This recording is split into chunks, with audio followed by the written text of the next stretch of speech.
எனக்கு வாழ்க்கையே வெறுத்து போச்சு சார் அப்படின்னு சொல்லிட்டு ஒருத்தர் வந்தார். வந்து கொஞ்ச நேரம் பேசினதுக்கு அப்புறம் அவர் அப்படி சொல்லியிருந்தா அதில் ஒரு அர்த்தம் இருந்திருக்கும். வர்றதுக்கு முன்னாடியே வாழ்க்கை வெறுத்து போச்சுன்னு சொல்லிட்டு வர்றார். என்ன சார் விஷயம்னு விசாரித்தோம். எங்கள் வீட்டில் தினம் 3 வேளையும் ஒரே மாதிரி சாப்பாடு சார், வித்தியாசமே கிடையாது. இப்படியே 3 மாசமாக சாப்பிட்டுக்கிட்டு இருக்கிறேன்.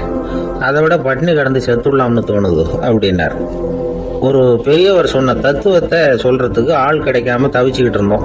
இப்போ ஒருத்தர் கிடைச்சிட்டார், விட்டுலாமா? உடனே அவரை உட்கார வச்சு சொல்ல ஆரம்பிச்சிட்டோம். அதாவது நாம அனுபவிக்கிற உணர்வுகள்ல களிப்பு, மகிழ்வு, ஆனந்தம், இது 3க்கும் ஒண்ணுக்கு ஒண்ணு வித்தியாசம் உண்டு. மேம்போக்கா பாக்குறதுக்கு இது 3 ஒண்ணு மாதிரி தோணும், ஆனா அது அப்படி இல்லை. களிப்புங்கிறது உடம்பை பொறுத்தது, மகிழ்வுங்கிறது மனசை பொறுத்தது, ஆனந்தம்ங்கிறது ஆன்மாவை பொறுத்தது. இப்படி இந்த 3 வகையான அந்த சுவைப்புகளின் தன்மையும் வேற வேற. இப்ப முதல்ல களிப்புங்கிறத எடுத்துக்குவோம். நம்ம புலன்களுக்கு களிப்பை தரக்கூடிய பொருள்களுக்கு சில விசேஷ குணம் உண்டு. அது எப்படின்னா, சீக்கிரமே சலிப்பை உண்டு பண்ணும். ஒருத்தர் அந்த பொருளை எடுத்துக்கிட்டா அது இன்னொருத்தருக்கு குறைஞ்சிரும். உணவு, உடை, இதெல்லாம் களிப்பை தரக்கூடிய பொருள்கள்.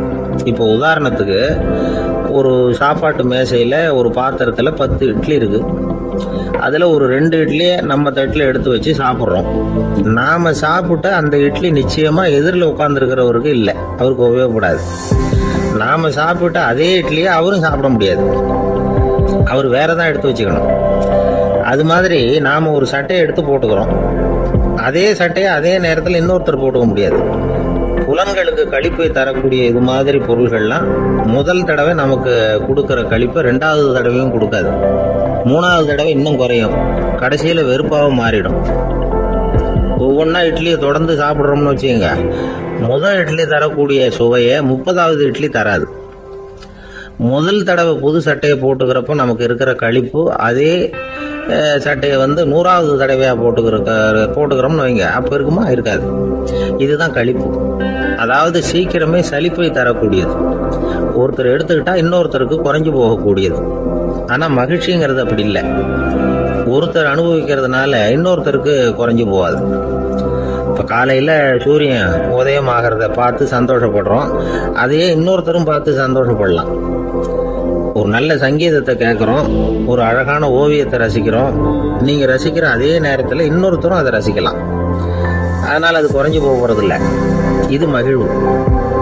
ஆனால் ஒன்று, ஒரே பாடலை திரும்ப திரும்ப கேட்டுக்கிட்டு இருந்தால் கடைசியில் அலுப்பு தட்டும். அதாவது மகிழ்வுங்கிறது எப்படின்னா, மற்றவங்களோட பகிர்ந்து கொள்றதுனால குறையாது. ஆனால் ஒரே பொருள் மீண்டும் மீண்டும் அனுபவிப்பை தர்றப்போ முதல்ல மகிழ்வு அதிகரித்து அதுக்கப்புறம் அது மங்கி மறைஞ்சு போடும். இதுதான் அந்த மகிழ்வுங்கிறதுக்கு இலக்கணம். சரி, இப்போ 3வதா சுகம் தரக்கூடிய ஆனந்தம்ங்கிறது எப்படின்னா, இது நமக்கு உள்ளே இருந்து சுரக்கிறது. மனசு சலனங்கள்ல இருந்து விடுபடுறப்போ இந்த ஆனந்தம் நமக்கு கிடைக்கும். இது நிலையான சுகம், ஆத்ம சுகம். களிப்பிலிருந்து மகிழ்வுக்கும், மகிழ்விலிருந்து ஆனந்தத்துக்கும் செல்றதுதான் மனிதன் நடத்த வேண்டிய முக்கியமான பயணம். இவ்வளவு விஷயத்தையும் கேட்டுட்டு இந்த காலத்து பையன் ஒருத்தன் வந்தான். சார், இப்போ நீங்க ஒரு சாப்பாட்டு மேசையில ஒரு 10 இட்லி வைக்கிறீங்க, என்ன உட்கார வைங்க, எதிரில் இன்னொருத்தனை உட்கார வைங்க, நான் களிப்பு மகிழ்வுலாம் தாண்டி நேரடியாக ஆனந்தத்துக்கு பயணம் பண்ணி காட்டுறேன் அப்படின்னா. ஒன்றும் புரியல அவன் சொன்னது. அது எப்படி, அப்படி என்ன பண்ணுவ நீ அப்படின்னு சொல்லி கேட்டோம் ஆச்சரியமா. 2 இட்லி சாப்பிட்டா தானே சார் களிப்பு, நான் 10 இட்லியும் மொத்தமாக சாப்பிட்ருவேன், அடுத்தவனுக்கு எதுவும் கிடைக்காது, அவனுக்கு கிடைக்காதபடி நாமே சாப்பிட்டுறோம்ல, அதுதானே நமக்கு ஆனந்தம் அப்படின்னு அதுக்கு ஒரு விளக்கம் சொல்கிறான். ஒரு ஊரில் ஒரு மன்னர் இருந்தார், புத்தி கூர்மை உள்ள ஒரு மன்னர். பொதுவாக மன்னர்களுக்கு சந்தேகம் வந்தால் சபையில் உள்ள சான்றோர்கள்கிட்ட கேட்டு தெரிஞ்சுக்கிறது தானே வழக்கம். ஆனால் இங்கே அப்படி இல்லை. மற்றவங்களுக்கு சந்தேகம் வந்தால் மன்னர்கிட்ட கேட்டு தெரிஞ்சுக்குவாங்க. அது மாதிரி கேட்டு தெரிஞ்சுக்கிறதுக்காக ஒரு பெரியவர் ஒரு நாள் வந்தார். அவர் கையில் 3 பொம்மைகள் வச்சுருந்தார். 3 ஒரே மாதிரி பொம்மைகள், கொஞ்சம் கூட வித்தியாசம் தெரியல. ஏது இந்த பொம்மைன்னு கேட்டார் மன்னர். எனக்கு வேண்டியப்பட்ட ஒருத்தங்கிட்ட இருந்து இதை வாங்கிட்டு வந்திருக்கிறேன், நான் தான் அவன்கிட்ட இந்த பொம்மையை செஞ்சு கொடுக்க முடியா கேட்டுக்கிட்டேன். அவன் ரொம்ப புத்திசாலி, அவன் தான் இதை செஞ்சு கொடுத்தான், ஆனால் அதில் ஒரு சிக்கல் அப்படின்னார். என்ன பிரச்சனைன்னு கேட்டிருக்காரு இவர். நான் அவன்கிட்ட கேட்டது 3 விதமான பொம்மைகளாக இருக்கணும்னு கேட்டேன், அவன் என்னடான்னா 3 ஒரே மாதிரியாக செஞ்சு கொடுத்துட்டான் அப்படின்னார். அவங்ககிட்டயே கேட்கறது தானே அப்படின்னு இருக்காரு இவர். கேட்டேன். அவன் என்ன சொல்றான்னா, இது 3 ஒரே மாதிரி பொம்மை கிடையாது, 3 விதம், ஒண்ணுக்கு ஒண்ணு வித்தியாசம் இருக்குது.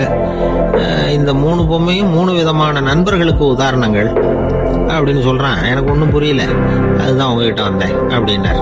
சரி, அந்த பொம்மைகளை இப்படி கொடுங்க அப்படின்னு வாங்கினார் மன்னர். எடுத்துக்கிட்டு உள்ள போனார். கொஞ்ச நேரம் கழிச்சு வெளியில வந்தார். அதுக்கப்புறம் சொன்னார், பாருப்பா, அவன் சொன்னது சரிதான், 3 விதம் தான். இது இருக்குதே முதல் பொம்மை, இது உத்தமமான நண்பனுக்கு உதாரணம். இந்த 2வது பொம்மை இது மத்தியமமான நண்பனுக்கு உதாரணம். இந்த 3வது பொம்மை இருக்குதே அது மோசமான நண்பனுக்கு உதாரணம். இதை செஞ்சவன் உண்மையிலேயே பெரிய அறிவாளி தான் அப்படின்னாராம். வந்தவருக்கு ஒன்றும் புரியல. பார்த்தா ஒன்றும் வித்தியாசம் தெரியலையே அப்படின்னு அவன் குழம்பி போய் நிற்கிறான். இப்போ அந்த மன்னர் விளக்கம் கொடுக்குறார். அந்த 3 பொம்மையையும் எடுத்து முன்னாடி வச்சார். ஒரு மெல்லிய கம்பியை கையில் எடுத்தார். அந்த முதல் பொம்மை காதில் விட்டார். கொஞ்ச தூரம் உள்ள போய் அப்படியே நின்றுட்டுது அந்த கம்பி. அப்புறம் 2வது பொம்மை காதில் அந்த கம்பியை விட்டார்.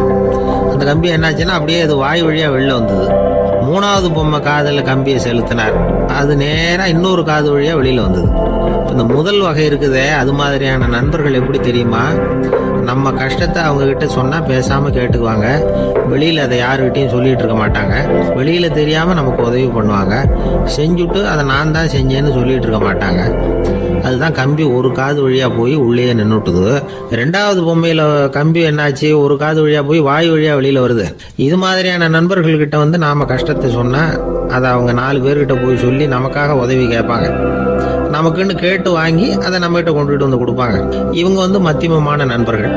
3வது பொம்மையில ஒரு காது வழியா செலுத்துற கம்பி இன்னொரு காது வழியா வெளியில வந்துருது. இது மாதிரியான நண்பர்கள் கிட்ட நம்ம கஷ்டத்தை சொன்னா அவங்க காது கொடுத்து கேட்கறது மாதிரி நடிப்பாங்க. அப்படியே இன்னொரு காது வழியா அதை வெளில விட்டுருவாங்க. அதை பத்தி கவலைப்பட மாட்டாங்க.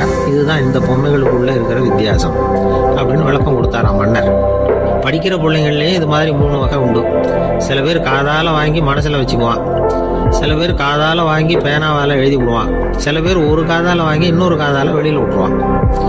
ஒரு பையன் வகுப்புல ஆசிரியர் பாடம் நடத்தும் பொழுது தலையை வேகமா ஆட்டி ஆட்டி கேட்பானா, ஏன்டா இப்படி தலையை இப்படி ஆட்டுற அப்படின்னு கேட்டிருக்கான் பக்கத்துல இருந்தவன்.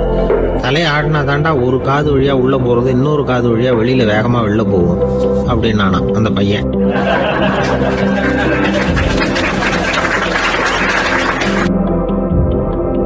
அவர் ஒரு பெரிய குடும்பத்துல பிறந்தவர். இருக்கிற சொத்துக்கள் எல்லாத்தையும் வாரி வழங்கி விட்டு காட்டுக்கு புறப்பட்டார் தவம் செய்யறதுக்காக. இருந்தது பூராவும் கொடுத்துட்டார். இனிமே எதுவுமே இல்லை கொடுக்கறதுக்கு. அப்போ கடைசியா ஒருத்தன் கையை நீட்டினானா, ஐயா ஏதாவது கொடுங்கன்றிருக்கான். அவர் பார்த்தார். கட்டியிருக்கிற வேட்டியை தவிர வேற எதுவுமே இல்லை. 8 முழம் பட்டு வேட்டி ஜரிகை கரையோடு இருக்குது. கடைசியா அதை தான் எடுத்துக்கிட்டு அவர் புறப்பட்டுருக்கார். அவர் பார்த்தார். எதிரில் அவன் பரிதாபமாக நின்றுட்டு இருக்கிறான். அந்த 8 முழ வெட்டியை 2ஆ கிழிச்சார். 4 முழத்தை அவங்ககிட்ட கொடுத்தாரு. மீதி 4 முழத்தை தன்னோட இடுப்புல கட்டிட்டு அவர் காட்டுக்கு போயிட்டார். இவன் என்ன பண்ணான் தெரியுமா? கையில் கிடைச்ச 4 முழத்தை எடுத்துக்கிட்டு கடை வீதிக்கு போனான். பழைய பட்டு வேட்டி ஜருகை இதையெல்லாம் விலைக்கு வாங்குற வணிகர் ஒருத்தர் இருக்கார். அவர்கிட்ட போனான். இதை விலைக்கு எடுத்துக்கிறீங்களா அப்படின்னு கேட்டிருக்கான். அவர் வாங்கி பார்த்துருக்கார். ஆஹா, இது ரொம்ப அருமையான வேட்டி, விலை உயர்ந்த ஜருகை, இது ஏது உனக்கு அப்படின்னு கேட்டாரான். அவன் நடந்தது சொல்லியிருக்கான். அப்படின்னா ஒன்று செய்ய, இந்த வேட்டியோட இன்னொரு பாதியையும் மெதுவாக வாங்கிட்டு வந்துரு, உனக்கு நிறைய பணம் தர்றேன் அப்படின்னாரான் அந்த வணிகர். இவன் கொஞ்சம் யோசனை பண்ணி பார்த்தான். கொஞ்சம் இருங்க வந்துடுறேன் அப்படின்னு சொல்லிவிட்டு நேராக காட்டுக்கு போனான். அவர் எங்கே இருக்காருன்னு தேடி கண்டுபிடிச்சான். அவர் ஒரு இடத்துல தவக்கோலத்தில் இருக்கிறார். கட்டியிருந்த இடவேட்டியும் அவர் அறியாமல் நழுவி கீழே விழுந்து கிடக்குது. இவனுக்கு ரொம்ப வசதியாக போச்சு. அவரை கேட்க வேண்டிய அவசியமே இல்லை. மெதுவாக சத்தம் போடாமல் அடி மேலே அடி வச்சு நெருங்கினான். அவர் கண்ணை மூடிக்கிட்டு அவர் பாட்டுக்கு நின்றுட்டு இருக்கிறார். இவன் மெதுவாக போய் கீழே கிடந்த அந்த துணியை எடுத்துக்கிட்டு சத்தம் போடாமல் திரும்பி நடந்தான். ஒரு 2-3 அடி எடுத்து வச்சிருப்பான். அப்படி ஓட ஆரம்பிக்கிற சமயத்தில் அவன் காலில் கீழே கிடந்த முள்ளு ஒன்று நறுக்குன்னு தைச்சி விட்டுது. வலி தாங்க முடியாமல் அம்மான்னு கத்தியிருக்கான். இந்த சத்தத்தினால கண்ணை மூடி நின்றுக்கிட்டு இருந்த அவரோட தவம் கலைஞ்சது. மெல்ல கண்ணை திறந்து பார்க்குறார். தன் இடையில இருந்த வேட்டி அவன் கையில் இருக்கு. இப்போ அவர் நினைக்கிறார். என்ன நினைக்கிறாருன்னா, இந்த வேட்டி மீது நான் வைத்த ஆசை அல்லவா அவனை திருடனாக ஆக்கி விட்டது அப்படின்னு நினைச்சாராம். இந்த வேட்டி மேல நாம வச்ச ஆசை அவனை திருடும்படி ஆக்கிவிடுதே அப்படின்னு நினைச்சாராம். இது எப்பேற்பட்ட மனநிலை அப்படிங்கிறத கொஞ்சம் யோசனை பண்ணி பாருங்க. தான் ஒரு பொருள் மேல வச்ச பற்று இன்னொரு மனிதன் திருடனாக ஆகிறதுக்கு காரணம் ஆயிட்டுதேன்னு நினைக்கிறார். அப்படி நினைச்ச அந்த பெரியவர் யார் தெரியுமா? அவர் தான் மகாவீரர். இழந்துட்டேங்கிறியே, நீ என்னத்தை கொண்டுகிட்டு வந்த எங்க இழந்துடுறதுக்கு? நீ என்னத்தை உண்டாக்குன இது அழிஞ்சுட்டுதுன்னு சொல்றதுக்கு? இதுதான் அவருடைய சிந்தனை. இன்றைக்கு நம்ம சிந்தனையெல்லாம். ஆந்திர நாட்டில் ஒரு அரசர் இருந்தார். அந்த அரசர்கிட்ட ஒரு அமைச்சர் இருந்தார். அந்த அமைச்சர் பேரு ராயண பாஸ்கர். அவர் ஒரு பெரிய அறிவாளி. அது மட்டும் இல்ல, மிகச்சிறந்த கொடையாளி. யார் வந்து எது கேட்டாலும் இல்லைன்னு சொல்ல மாட்டாராம். அதன் காரணமாகவே அவர்கிட்ட இருந்த செல்வம் நாளுக்கு நாள் குறைஞ்சிக்கிட்டே வந்துட்டு தான். கடைசியில் குடும்பத்துக்குன்னு எதுவும் வைக்காமலே அவர் போய் சேர்ந்துட்டார். மகனும் இறந்துட்டார். அந்த குடும்பத்தில் மிஞ்சி இருந்தது அவருடைய மருமகள், ஒரு பேரன், அவ்வளவுதான். இருந்த ஒரே சொத்து பழுதடைஞ்ச ஒரு வீடு. அந்த அம்மா மற்ற வீடுகளில் வேலை செஞ்சு தன்னுடைய பிள்ளைய படிக்க வச்சுக்கிட்டு வராங்க. அந்த புள்ள ஒரு பெரிய வள்ளலுடைய பேரன்கிறது அந்த பள்ளி வாத்தியார்களுக்கும் தெரியும். அதனால அவங்களும் இவங்கிட்ட கொஞ்சம் அன்பாகவும் அக்கறையாகவும் பழகி பாடம் சொல்லி கொடுத்துக்கிட்டு இருக்கிறாங்க. ஒரு நாள் ஒரு புகழ்பெற்ற கவிஞர் ஒருத்தர் அந்த பள்ளிக்கூடத்துக்கு வந்திருக்கிறார். ஆசிரியர்கள் கிட்ட பேசிக்கிட்டு இருந்தப்ப ஒரு செய்தியை சொன்னாராம். ராயண பாஸ்கருங்கிற வள்ளல் எனக்கு நிறைய உதவிகள் செஞ்சிருக்கார், என்னை பாராட்டி பரிசுகள்லாம் கொடுத்துருக்கிறார். அந்த வள்ளல் வாழ்ந்த கிராமத்தை பார்க்கணுங்கிறதுக்காக தான் இப்போ இங்கே வந்திருக்கிறேன் அப்படின்னாராம். ஆசிரியர் உடனே இந்த பையனை கூப்பிட்டு, இதை பாருங்க, இவன் யார் தெரியுமா? நீங்க குறிப்பிடுகிற அந்த வள்ளலின் பேரன் அப்படின்னு அறிமுகப்படுத்தினாராம். கவிஞரின் கண்கள்ல ஆனந்த கண்ணீர். அந்த பரவச நிலையிலேயே அந்த வள்ளலை பற்றி கவி பாட ஆரம்பிச்சுட்டாராம். இந்த சின்ன பையன் அதை கேட்டிருக்கிறான். உடனே என்ன பண்ணான் தெரியுமோ? தன் கையில் அணிஞ்சிருந்த ஒரு பொன் வளையலை கழட்டி அந்த கவிஞருக்கு பரிசா கொடுத்துட்டானாம். எல்லாருக்கும் ஆச்சரியம். தாத்தா இருக்கும் நிலையில கொடுத்தார், பேரன் இல்லாத நிலையிலையும் கொடுக்குறான். பையனை எல்லாரும் பாராட்டினாங்களாம். இருந்தாலும் அவனுக்குள்ள ஒரு பயம் எதுவும் ஆரம்பமாச்சு. பள்ளிக்கூடம் விட்டு வீட்டுக்கு வரும்பொழுது அந்த பயம் இன்னும் அதிகமாயிட்டுது. அம்மா என்ன சொல்லுவாங்களோ தெரியலையே, ஏதோ திடீர்னு தோணிச்சு வளையல கட்டி கொடுக்கணும்னு கொடுத்துட்டோம். குடும்பம் இருக்கிற நிலையில இப்படி நான் செஞ்சது தப்பா? வீட்டு செலவுக்கே அம்மா எவ்வளவு கஷ்டப்படுறாங்க, வீட்டுக்கு போனதும் என்ன நடக்குமோ தெரியலையே அப்படின்னு நினைச்சு பயந்துக்கிட்டே அவன் வீட்டுக்குள்ள அடி எடுத்து வைக்கிறான். அம்மா கூப்பிட்டு சாப்பாடு போட்டாங்க. அவங்க கண்ணில் படக்கூடாதுங்கிறதுக்காக ஒரு கையை பின்னாடி மறைச்சிக்கிட்டே இருந்தான். அம்மா இதை கவனிச்சுட்டாங்க. ஏய், உன் கையை ஏன் அப்படி வச்சிருக்கிற? உன் கைக்கு என்னாச்சு? ஏதாவது அடிபட்டு போச்சா அப்படின்னு கேட்டுக்கிட்டே கையை எடுத்து பார்க்குறாங்க. வளையல காணலை. வளையல் எங்க அப்படின்னு கேட்குறாங்க. இவன் தயங்கிக்கிட்டே நடந்ததை சொல்கிறான். அது கேட்டதும் அந்த அம்மாவோட முகம் கோபத்தால் செவந்து போச்சான். முட்டாளே, என்ன காரியம் பண்ண அப்படின்னு கன்னத்தில் அரைஞ்சிட்டாங்களாம். அம்மா, என்னை அடிக்காத, ஏதோ தெரியாமல் தப்பு பண்ணிட்டேன் அப்படின்ட்டு இருக்கான். மகனே, வளையலை கொடுத்ததுக்காக நான் உன்னை அடிக்கலை அப்படிங்க, பின்ன எதுக்கு அடிச்சேன்னு கேட்டிருக்கான். உன் பாட்டனார் வந்து ஒரு பெரிய வள்ளல், அவர் எதையும் பாதி வேலையை செய்யறதில்ல. அவருடைய பேரை நீ அரைகுறை வேலை செஞ்சுட்டு வந்திருக்கிற அப்படின்னாங்களாம். என்னம்மா சொல்றேன்னு இருக்கான். நீ ஒரே ஒரு வளையல மட்டும்தானே கட்டி கொடுத்துருக்குற, கொடுக்கறதா இருந்தா ரெண்டையும் சேர்த்துல கொடுத்துருக்கணும், அதுதானே உங்க தாத்தாவுக்கு பெருமை அப்படின்னாங்களாம். அம்மா, தெரியாம செஞ்சுட்டேன், உங்ககிட்டையும் அரை வாங்கிட்டேன் அப்படி இப்படின்னு அவன் சொல்லியிருக்கிறான். இப்போ அம்மா கொஞ்சம் இருங்க, அந்த கவிஞர் இன்னைக்கு நம்ம ஊர்ல தான் தங்கியிருப்பார், நாளைக்கு காலையில தான் அவர் வந்து எங்க இருக்காருன்னு விசாரிச்சு இன்னொரு வளையலையும் கொடுத்துட்றேன் அப்படின்ட்டு இருக்கான். மகனே, நல்ல செயல்களை எல்லாம் நாளைக்குன்னு ஒத்தி போடாத. நாளைக்கு என்ன நடக்குங்கிறது யாருக்கு தெரியும்? இப்பவே போ, எங்க இருக்காருன்னு பாரு அப்படின்ட்டு இருக்காங்க. மகன் புறப்பட்டான். பள்ளி ஆசிரியர்கிட்ட போய் கேட்டானான் அந்த கவிஞர் எங்க இருக்காருன்னு. அவர் சொன்னாராம். உடனே போய் அவர் இருக்கிற இடத்துல கதவை தட்டியிருக்கான். ராத்திரி நேரத்தில் இவனை கண்டதும் அவருக்கு ரொம்ப ஆச்சரியம். இவன் இன்னொரு கை வளையலையும் எடுத்து நீட்டியிருக்கான். அவர் திகைச்சு போய் நிற்கிறார். அவரால் என்ன பண்றதுன்னே தெரியல. ஆனந்த கண்ணீர். இது வந்து பெரியவர்கள் கூற கேட்ட ஒரு வரலாறு. இன்னைக்கு இப்படிப்பட்டவங்களை பார்க்க முடியுமா? வறுமை வந்து வள்ளல் தன்மையை ஒன்று செய்து விடாதுங்கிறதுக்கு இது ஒரு உதாரணம். ஒருத்தன் இன்னொருத்தனை பார்த்து கேட்டானா, எங்க தாத்தா உங்க தாத்தாவுக்கு 100 ரூபா கடன் கொடுத்துருக்கிறார், அதை எப்போ திருப்பி கொடுக்க போறேன்னு. கவலைப்படாத, எங்க பேரன் அதை உங்க பேரன்ட்ட திருப்பி கொடுத்துருவான் அப்படின்னு நானா அவன்.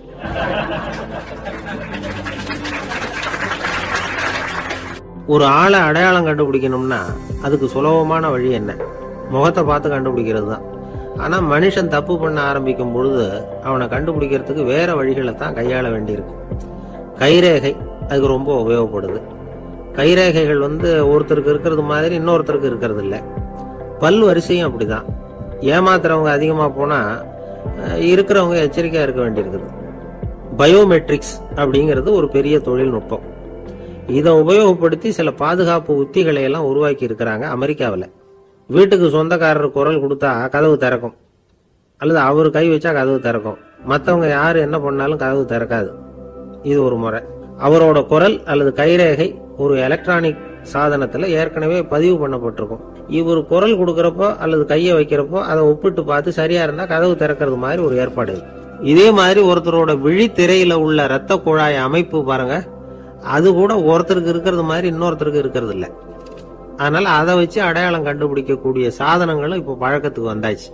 கைரேகையை ஒப்பிடுற சாதனத்தை விட விழித்திரை இரத்த குழாய் அமைப்பை அடையாளம் காணுற சாதனம் இருக்கு பாருங்க, இது ரொம்ப நுட்பமானது. இது நம்ப தகுந்தது. ஒரு ஆளை அடையாளம் கண்டுபிடிக்கிறதுக்கு இது எடுத்துக்கிற நேரம் ஒரு வினாடி தான். ஒரு கருவி இருக்கும், அதுல உள்ள ஒரு சிறு துளையில கண்ணை வச்சு பார்க்கணும். உடனே இந்த சாதனம் குறைந்த சக்தி உள்ள இந்த அகசிவப்பு ஒளியை பாய்ச்சி அவரது விழித்திரையின் இரத்த குழாயை ஆராய்ச்சி பண்ணி ஏற்கனவே அதோட நினைவு பெட்டகத்துல பதிவு பண்ணி வச்சிருக்கிறோமே அந்த அமைப்புகளோட இதை ஒப்பிட்டு பார்த்து சரியான ஆள் தானா இல்லையா அப்படின்னு அடையாளம் காட்டிவிடும். குரலை வச்சு அடையாளம் கண்டுபிடிக்கிறதும் இந்த பயோமெட்ரிக்ஸ் முறைகள்ல ஒண்ணு. ஒரு நபரோட குரல்ல டிஜிட்டல் குறியீடுகளை மாத்தி பதிவு பண்ணிக்கிட்டு மீண்டும் அதே குரலை இனம் காணக்கூடிய சாதனங்கள் ஏற்கனவே அமெரிக்காவில எல்லாம் விற்பனைக்கு வந்தாச்சு. ஒரு ஆளுக்கு ஜலதோஷம் பிடிச்சிருந்தா கூட அந்த சாதனம் சரியாவே கண்டுபிடிச்சிருமா. குரலை மாத்தி பேசுறவங்க கூட இந்த கருவியை ஏமாத்த முடியாது. இத ஆஸ்பத்திரிகள், வங்கிகள்ல உள்ள இரும்பு பெட்டக காப்பறைகள் இங்க எல்லாம் உபயோகப்படுத்தலாம். குழந்தைகள் உள்ள இடங்களுக்கு இது ரொம்ப உபயோகப்படும். கதவு பூட்டிக்கிட்டுதுன்னு வச்சுக்கோங்க, கதவை திறக்கிறதுக்கு சாவி உபயோகப்படுத்த தெரியாத குழந்தைகள் குரல் எழுப்பிய கதவை திறந்துட முடியும். எதிர்காலத்துல இந்த பயோமெட்ரிக்ஸ் முறை இன்னும் பல ஆச்சரியங்களை ஏற்படுத்தும் அப்படின்னு எதிர்பார்க்கறாங்க. ஸ்டியரிங்க தொட்டதுமே காரு ஸ்டார்ட் ஆயிடும், சாவி வேண்டியதில்லை. காரு சொந்தக்காரரை தொட்டாதான் ஸ்டார்ட் ஆகும், வேற யாராவது தொட்டா ஸ்டார்ட் ஆகாது.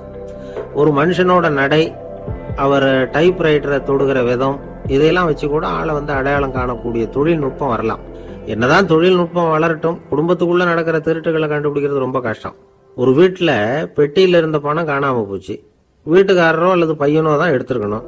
பெட்டியை திறந்து பார்த்தா அந்த வீட்டுக்காரம்மா இதுல இருந்து பணத்தை எடுத்தது நிச்சயமா என் வீட்டுக்காரர் தான் அப்படின்னு சொல்ல முடியல அவங்களால.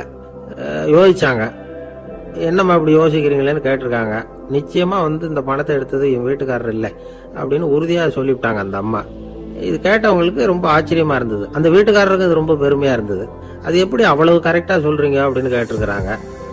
அப்போ அந்த அம்மா சொல்லிச்சான், பெட்டியில இன்னும் கொஞ்சம் பணம் மிச்சம் இருக்குது, இவர் எடுத்திருந்தாருன்னா அப்படி மிச்சம் வச்சிருக்க மாட்டார், அதனாலதான் அப்படி சொன்னேன் அப்படின்னாங்களாம்.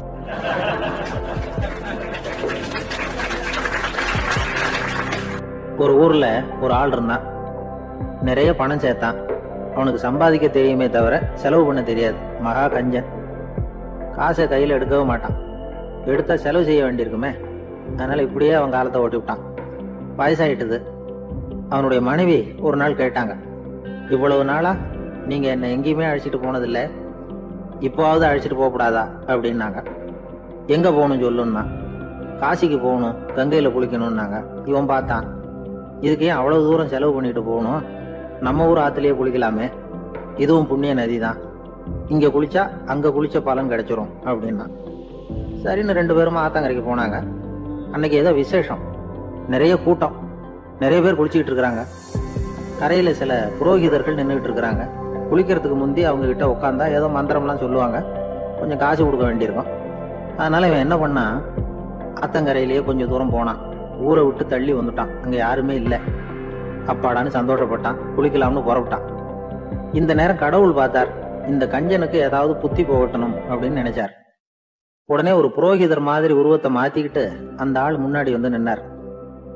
அவனுக்கு அதிர்ச்சி, இங்க யாருமே இருக்க மாட்டாங்கன்னு நினைச்சா இங்கேயுமே ஒரு ஆள் வந்துட்டாரு, என்ன பண்றதுன்னு யோசனை பண்ணான்.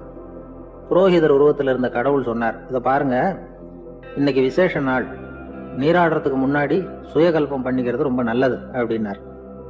என்கிட்ட பணம் எதுவும் இல்லையேன்னா, பரவாயில்ல அப்புறமா கொடுங்க வாங்கிக்கிறேன், ஆனா ஒண்ணு, எவ்வளவு கொடுப்பீங்கிறத மட்டும் இப்பவே சொல்லி விடுங்க அப்படின்னார்.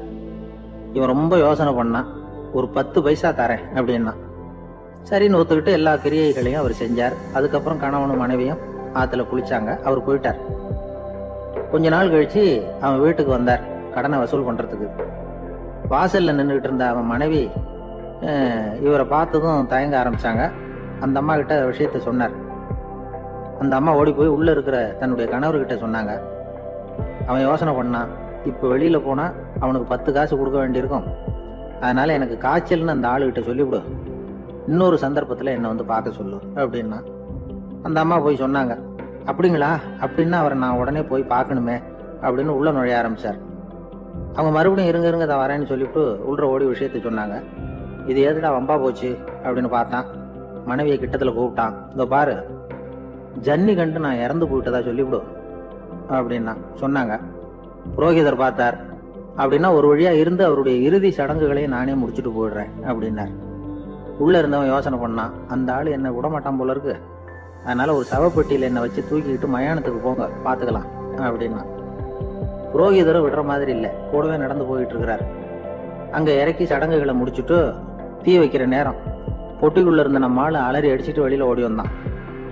புரோகிதர் உருவத்தில் இருந்த கடவுள் சிரிச்சார், தன்னுடைய சுய உருவத்தை காட்டினார். அதுக்கப்புறம் அவனை கூப்பிட்டு, இதை பார்ப்பா, ஏன் இப்படி அல்லாடுற, ஏதாவது வர வேணும்னா கேள்தரேன் அப்படின்னார். அவன் யோசனை பண்ணான். பகவானே, ஒரே ஒரு வரம் தான் உங்ககிட்ட கேட்கணும்னா. என்ன வேணும் கேளுன்னார். அந்த 10 பைசா தட்சணையை தள்ளுபடி பண்ணா போதும் அப்படின்னா. கடவுளும் சரின்னு சொல்லிட்டு போயிட்டார். இப்படி ஒரு கதையை சுவாமி சிவானந்தர் சொல்லியிருக்கிறார். செல்வந்தர்கள் பல பேர் இப்படித்தான் இருக்கிறாங்க. தாங்களும் அனுபவிக்க மாட்டாங்க, அடுத்தவங்களுக்கும் கொடுக்க மாட்டாங்க. இது மாதிரியான கஞ்சர்களுக்கு இந்த உலகம் இல்லை, அந்த உலகம் இல்லைங்கிறார் அவர். இந்த கதையில கடவுள் கடன் வசூலுக்கு வந்தது மாதிரி நம்ம ஊர் ஆள் ஒருத்தன் இன்னொருத்தர்கிட்ட 10 பைசா கடன் கொடுத்துட்டான். திருப்பி வாங்கறதுக்கு நடையா நடக்கிறான். கடைசியா கேட்டான், நீ எப்பதான் கடனை திருப்பி தரப்போற, அதை முடிவா சொல்லுன்னா. வர்ற வியாழக்கிழமை கண்டிப்பா கொடுத்துருவேன் அப்படின்னானா அவன். அன்னைக்கு நான் ஊர்ல இருக்க மாட்டேனே அப்படின்னானா இவன். அதனால என்ன, நானும் தான் அன்னைக்கு ஊர்ல இருக்க மாட்டேன். ஒரு ஊர்ல ஒரு மன்னர் இருந்தார். அந்த ஊர்ல அடிக்கடி சேவல் சண்டை நடக்கிறது வழக்கம். அரண்மனையில ஒரு ஆள் இருந்தான். மன்னருக்காக அவன் ஒரு சேவல் வாங்கிட்டு வந்தான். சண்டை போடுறதுக்காக அந்த சேவலை தயார் பண்ணிட்டு இருந்தான். கொஞ்ச நாள் ஆச்சு. மன்னர் அந்த ஆளை கூப்பிட்டார். என்னப்பா, சேவல் தயாராயிட்டுதா அப்படின்னு கேட்டார். இன்னும் அது தயாராகல மன்னா, இன்னும் வளரல, அதுக்கான தகுதி இன்னும் அதுக்கு வரல அப்படின்னா. எதனால அப்படி சொல்றேன்னாரு. கோபம் ரொம்ப கடுமையா இருக்குது அப்படின்னா. சரி அப்படின்னு விட்டுட்டார். மறுபடியும் கொஞ்ச நாள் ஆச்சு. இப்ப எப்படி நிலைமை, சேவல் தயாரா அப்படின்னார். இன்னும் இல்ல அரசே, மற்ற சேவல் எங்கேயாவது கூவுற சத்தம் கேட்டா உடனே இது பரபரப்பாயிடுது, பக்கத்துல ஒரு சேவலின் நிழலை கண்டா கூட இது பரபரப்பாயிடுது அப்படின்னா. சரி, இன்னும் கொஞ்ச நாள் ஆகட்டும்னு விட்டுட்டார். கொஞ்ச நாள் ஆச்சு. இப்ப மறுபடியும் விசாரிச்சார். இன்னும் நம்ம சேவலுக்கு அந்த தகுதி வரலமன்னா, போராட்ட உணர்வு அதுக்கு இன்னும் இருந்துகிட்டு தான் இருக்குது, உள்ள மெதுவா தான் எரிய ஆரம்பிச்சிருக்குது போராட்ட உணர்வு, அப்படி இருக்கக்கூடாது, அது பற்றி எரிய வேண்டாமா அப்படின்னா. இன்னும் கொஞ்ச நாள் ஆச்சு. இப்போ எப்படின்னு கேட்டார். இப்போ அவன் சொன்னா, மன்னா கிட்டத்தட்ட அது போருக்கு தயாராயிட்டுது அப்படின்னு நினைக்கிறேன்னா. எதனால அப்படி சொல்ற அப்படின்னு கேட்டார். மற்ற சேவலின் குரலை கேட்டா அது அசையறதே இல்லை, ஒரு பொம்மை மாதிரி ஆயிடுது. அதுக்கு உள்ள ஒரு நுட்பமான விழிப்புணர்வு வந்துட்டுது. அதனால அது அமைதியா இருக்குது, மௌனமா இருக்குது. இனிமே அதுக்கு இணையான சேவலே கிடையாது. வெற்றி பெற அது போராட வேண்டிய அவசியமே இல்லை. அதை பார்த்த உடனே எதிரி சேவல்கள் பயந்துட்டு ஓடி போடும் அப்படின்னு சொன்னானா. அந்த சேவலை வளர்த்தவர் சி சிங் சு அப்படின்னு பேரு. இந்த சுசுகி சொன்ன கதையா அது. ஞானிகள் என்ன சொல்றாங்க தெரியுமா, அந்த சேவலின் ரகசியத்தை நீயும் கற்றுக்கொள், நீ அப்படி ஆயிடு, சண்டை போடாமலே வெற்றிகள் பெறுகிற நுட்பத்தை புரிந்துகொள். இதுதான் ஞானிகள் உபதேசம். ஒரு குரு கிட்ட ஒருத்தன் போயிருக்கிறான். எனக்கு சண்டை போட கத்து கொடுங்கன்னா. அதுக்கு என்ன செய்யணும்னார். என்ன உங்க மாணவனா சேர்த்துங்கன்னா. சரி, இப்போ உன்னுடைய பலம் என்னன்னு கேட்டிருக்கார். இப்ப நான் தனி ஆளா இருந்து ஒரு 100 பேரை சமாளிப்பேன் நானா. சரி, அப்படின்னா என்னுடைய மாணவனா உன்னை சேர்த்துக்கிறேன் இருக்கார். சேர்த்துக்கிட்டார். 6 மாசம் பயிற்சி கொடுத்தார். அதுக்கப்புறம் இவனை கூப்பிட்டு கேட்டார், இப்போ உன்னுடைய திறமை எவ்வளவுன்னு. இப்போ நான் தனி ஆளா இருந்து ஒரு 50 பேரை சமாளிப்பேன் நானா. இன்னும் உனக்கு பயிற்சி தேவைன்னாராம். தொடர்ந்து சில நுட்பங்களை எல்லாம் சொல்லி கொடுத்துருக்கிறார். 1 வருஷம் ஆச்சு. எல்லாத்தையும் கத்து கொடுத்துட்டார். அப்புறம் கூப்பிட்டு கேட்டார், இப்போ உன்னுடைய திறமை எப்படிப்பா, எதிரிகள் எத்தனை பேரை உன்னால சமாளிக்க முடியும்னாராம். அவன் சொன்னான், ஐயா, எதிரிகளின் பலம் என்னங்கிறத புரிஞ்சுக்காம அதை நான் சொல்ல முடியாதுன்னு நானும். இனிமே உனக்கு பயிற்சி தேவையில்லை, போயிட்டு வான்னு அனுப்பி வச்சுட்டாரான். ஒரு உண்மையை நாம புரிஞ்சுக்கணும். அதாவது அடிக்கிறதுக்கு நமக்கு துணிச்சல் தேவையில்லை, அடிக்காம இருக்கிறதுக்கு தான் துணிச்சல் தேவை. அடிச்சா திருப்பி அடிக்கிறவன் மன உறுதி உள்ளவன் இல்லை, அடிச்சா திருப்பி அடிக்காம இருக்கிறான் பாருங்க, அவன் தான் மன உறுதி உள்ளவன். ஒருத்தன் தலை திரிக்க வேகமா ஓடிட்டு இருந்தான். எங்கடா ஓடுற அப்படின்னா, எதுக்கு வந்தவன், ஒரு சண்டையை நிறுத்தத்தான் இப்படி ஓடுறேன் அப்படின்ட்டு இருக்கான். யாருக்கும் சண்டை, எனக்கும் இன்னொரு ஆளுக்கும் சண்டை அப்படின்னு நானும் அவன்.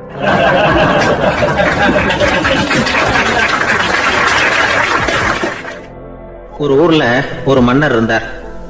அழகான அரண்மனையில அவர் இருந்தார். அந்த அரண்மனையை விட அழகா ஒரு மாளிகையை அந்த ஊர்லயே வேற ஒருத்தன் கட்டியிருந்தான். அப்படி கட்டி முடிச்சதுல அவனுக்கு ரொம்ப பெருமை.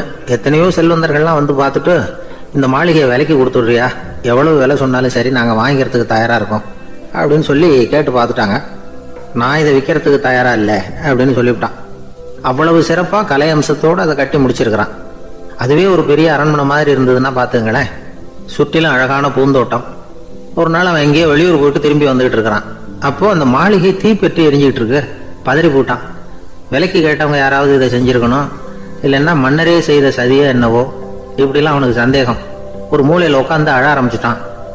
அந்த சமயத்துல அவனுடைய மகன் அங்க ஓடி வந்தான். அப்பா அழாதீங்க, இதை நான் நேற்று ராத்திரியே நம்ம ஊர் மன்னருக்கு வித்துட்டேன். இதை கட்டி முடிக்க நமக்கு எவ்வளவு செலவாச்சோ அதை போல 3 மடங்கு விலைக்கு வித்துட்டேன். கவலைப்படாதீங்க, இதை விட அழகான மாளிகையை நாம புதுசா கட்டிக்கலாம்னா.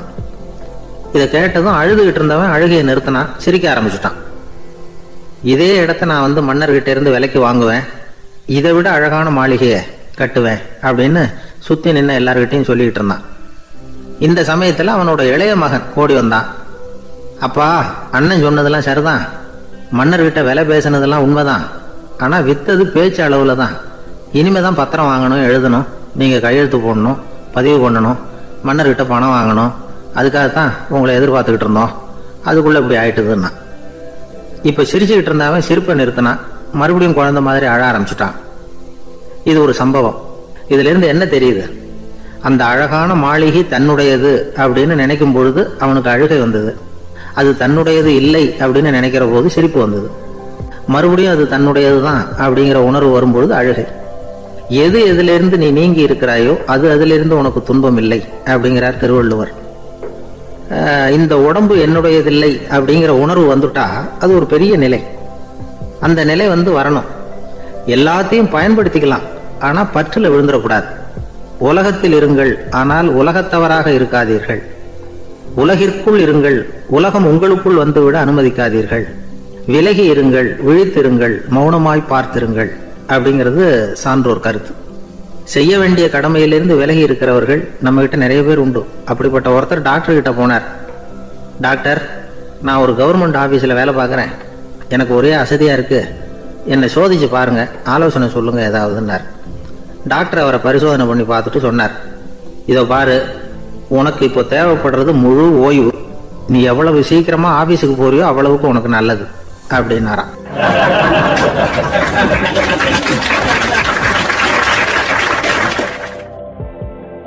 கப்பல் கடல்ல போயிட்டு இருக்கு. புயல், சூறாவளி, அலையெல்லாம் பெருசு பெருசா ரொம்ப உயரமா உண்டாகுது. கடுமையான காற்றிலேயும் வேகமான அலைகள்லேயும் சிக்கி அந்த கப்பல் தடுமாறுது. திசை மாறி போச்சு.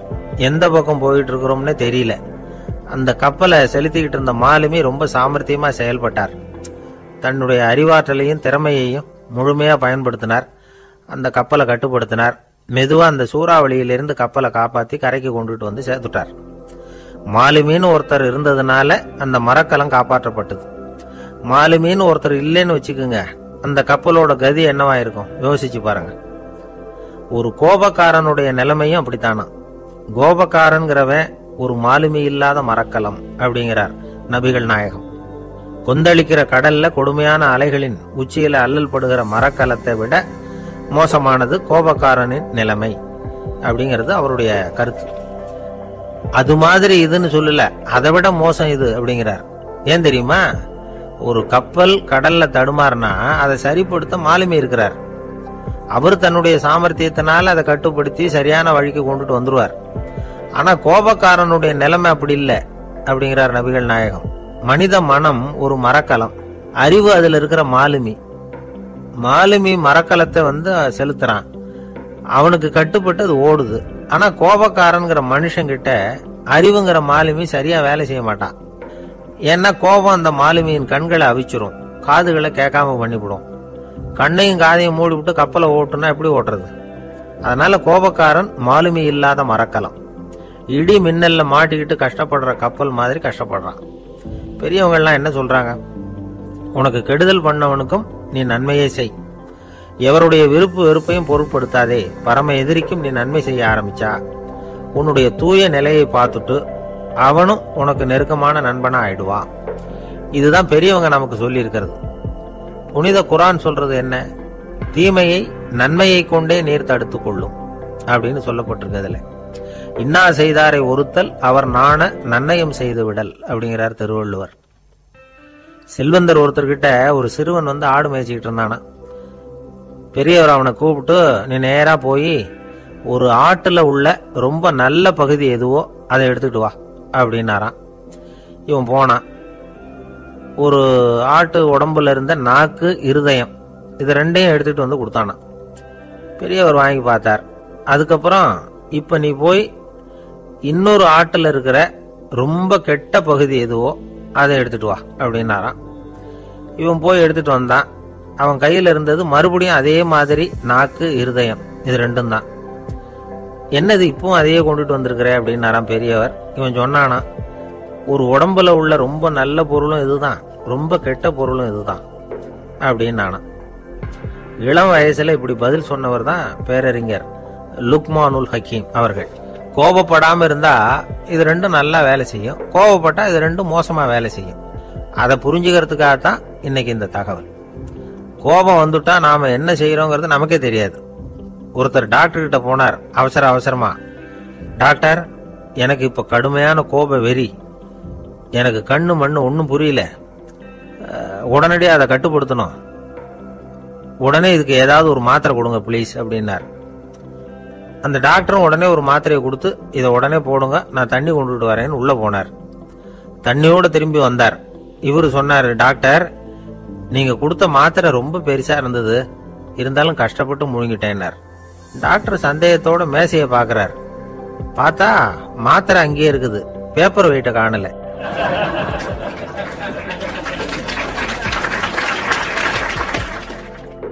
ஒரு சின்ன பையன் வந்தான். அவனை பார்த்து ஒரு கேள்வி கேட்டோம். ஏன்ப்பா உங்க வீட்டுல அம்மா புத்திசாலியா அப்பா புத்திசாலியா அப்படின்னு. அவன் அலட்சியமா நம்மளை பார்த்து சிரிக்கிறான். என்ன சார் இது, இந்த காலத்துல இது கூட தெரியாம இருக்கிறீங்களே அப்படிங்கிறான். ஒரு சின்ன பையன் நம்மளை பார்த்து இப்படி கேட்டு விட்டானே அப்படின்னு நினைக்கிறப்போ நமக்கு ஒரு மாதிரி ஆயிடும். அதுக்கப்புறம் தான் இந்த தாத்தா பாட்டி எல்லாம் சொல்ற ஒரு கதை ஞாபகத்துக்கு வந்தது. அது என்ன கதை தெரியுமா? ஒரு ஊர்ல ஒரு அம்மாவும் பிள்ளையும் இருந்தாங்களாம். அந்த மகனுக்கு திடீர்னு தேசாந்திரம் போய் வரணும்னு ஆசை வந்துட்டுது. ஊரா போய் சுத்தி பார்க்கணுங்கிற ஆசை. அந்த அம்மாவுக்கு இது பிடிக்கல. மகனை புரிஞ்சு இருக்கிறதுக்கு அவங்க மனசு இடம் கொடுக்கல. வேணாப்பான்னு சொல்லி பார்த்தாங்க, அவன் கேட்கல. திடீர்னு புறப்படவும் செஞ்சுட்டான். சரி, இனிமே அவனை தடுக்க முடியாதுன்னு முடிவு பண்ணிட்டாங்க அந்த அம்மா. இருந்தாலும் புத்திசாலித்தனமா ஒரு யோசனை பண்ணாங்க. மகனை கிட்டத்துல கூப்பிட்டாங்க. அவங்ககிட்ட சொன்னாங்க, இதை பாருப்பா, நீ தேசாந்திரம் போறதுன்னு தீர்மானம் பண்ணி விட்ட, அதை நான் தடுக்கல, போயிட்டு வந்துடும். ஆனா போறதுக்கு முன்னாடி எனக்கு ஒரு வாக்குறுதி கொடுத்துட்டு போ அப்படின்னாங்க. போறப்போ ராத்திரியா இருந்தாலும் பகலா இருந்தாலும் சரி, புளிய மரத்து நிழல்ல தான் தங்கணும். திரும்பி வர்றப்போ இரவும் பகலும் நீ வந்து வேப்ப மரத்து நிழல்லே தங்கணும் அப்படின்னாங்க. சரி, அப்படியே செய்யறேன்னு சொல்லி வாக்குறுதி கொடுத்தான் பையன். புறப்பட்டு போனான். போற வழியில புளிய மரத்து நிழல்லையே தங்கினான், தூங்கினான். அப்படி போயிட்டே இருந்தா 7வது நாள் அவன் உடம்பு சுகம் இல்லாம போயிட்டுது. ரொம்பவும் பலவீனம் ஆயிட்டான். இனிமே நடக்க முடியாதுங்கிற நிலைமை வந்துட்டுது. யோசிச்சு பார்த்தான். சரி, இதுக்கு மேல வந்து போக வேண்டாம் அப்படின்னு முடிவு பண்ணிட்டு திரும்பி வர ஆரம்பிச்சுட்டான். திரும்பி வர்றப்போ வழியில வேப்ப மரத்து நிழல்லையே தங்கி வந்தான். நாளுக்கு நாள் உடம்பு சரியா வந்துட்டுது. 7வது நாள் வீட்டுக்கு வந்து சேர்றான். உடம்பு பழையபடியே கலகலப்பாயிட்டுது. பூரண சுகம். தேசாந்திரம் போன பையன் திரும்பி வந்துட்டானே அப்படின்னு அந்த அம்மா ஆச்சரியப்படலை. ஏன்னா அவங்களுக்கு தெரியும் இப்படி ஆகும்னு. பையன் சீக்கிரமா திரும்பி வரணுங்கிறதுக்காக தான் அவங்க அந்த யோசனையை சொன்னாங்க. என்ன விஷயம்ங்கிறதையும் அவங்களே சொன்னாங்க. மகனே, புளிய மரத்து நிழல் உடம்புக்கு உஷ்ணத்தை கொடுக்கும், சீக்க உண்டாக்கும். அதனால நீ வந்து தொடர்ந்து புளிய மரத்து நிழல்ல தங்கினாவே நோய்க்கு வந்து ஆளாயிட்ட. அதனால நல்ல பயணத்தை வந்து முடிச்சுக்கிட்டு திரும்பி வரணுங்கிற முடிவுக்கு வந்துட்ட. திரும்பி வர்றப்போ நீ தங்கினது வேப்ப மரத்து நிழல், அது உடம்புக்கு வந்து குளிர்ச்சியை தரக்கூடியது, நோயை தீர்க்கக்கூடியது. அதனால சுகமா வீட்டுக்கு வந்து சேர்ந்துட்ட. உன்னோட தேசாந்திர பயணத்தை தடுக்கிறதுக்காக தான் இப்படி பண்ணனேன் அப்படின்னாங்களாம் அந்த அம்மா. பாத்தீங்களா அம்மாவோட புத்திசாலித்தனத்தை? அப்பா இருந்தா இப்படியா பண்ணுவார்? ஒரு அப்பா வந்து பையன்கிட்ட 10 ரூபா கொடுத்து, இதை எடுத்துக்கிட்டு அடுத்த ஊருக்கு போய் அங்க இருக்கிற மாமா கிட்ட இதை கொடுத்துட்டு வாடா வழியில் எங்கேயாவது மரத்தடியில் படுத்து தூங்கி விடாதே அப்படின்னு எச்சரிக்கை பண்ணி அனுப்புனாராம். பையனுக்கு எச்சரிக்கையா வாழறது எப்படிங்கிறத கத்துக் கொடுக்கறதுக்காக இப்படி பண்ணார். அவன் பணத்தை வாங்கிட்டு போனான். அப்பா சொன்னதை மறந்துட்டு ஒரு மரத்தடியில படுத்து தூங்கிட்டான். அவனுக்கு தெரியாம அவன் பின்னாடியே போன அப்பா அவன் கையில இருந்த அந்த 10 ரூபாய் நைஸா எடுத்துட்டு வந்துட்டார். அவன் பையில தானே வச்சிருந்தான், அது தெரியாம எடுத்துட்டு வந்துட்டார். அவன் தூங்கிட்டு இருக்கான். எடுத்துட்டு ஒரு மறுபடியும் வீட்டுக்கு வந்துட்டார். பையன் முடிச்சுக்கிட்டு பைய தடவி பார்க்கறான், பணத்தை காணும். அழுகிட்ட திரும்பி வந்தான். அப்பா கிட்ட விஷயத்த சொன்னான். அப்பா சிரிச்சுக்கிட்டே சொன்னார், அதுக்குதான்ப்பா ஆரம்பத்திலேயே எச்சரிக்கை பண்ணினேன், இனிமேலாவது நீ ஜாக்கிரதையா இருக்கணும் அப்படிங்கிறதுக்காக தான் இப்படி பண்ணினேன். அந்த பணம் எங்கேயும் போயிடல, நான் தான் அதை உனக்கு தெரியாம எடுத்து வச்சிருக்கிறேன். இதோ பாரு அப்படின்னு சொல்லிட்டு சைடு பாக்கெட்ல கையை விட்டா அது ஓட்டையா இருக்கு. அதை எவனோ ஏற்கனவே கத்திரிச்சு எடுத்துட்டு போயிட்டான். இப்ப அப்பா முகத்துல அசடு வழிஞ்சுதான்.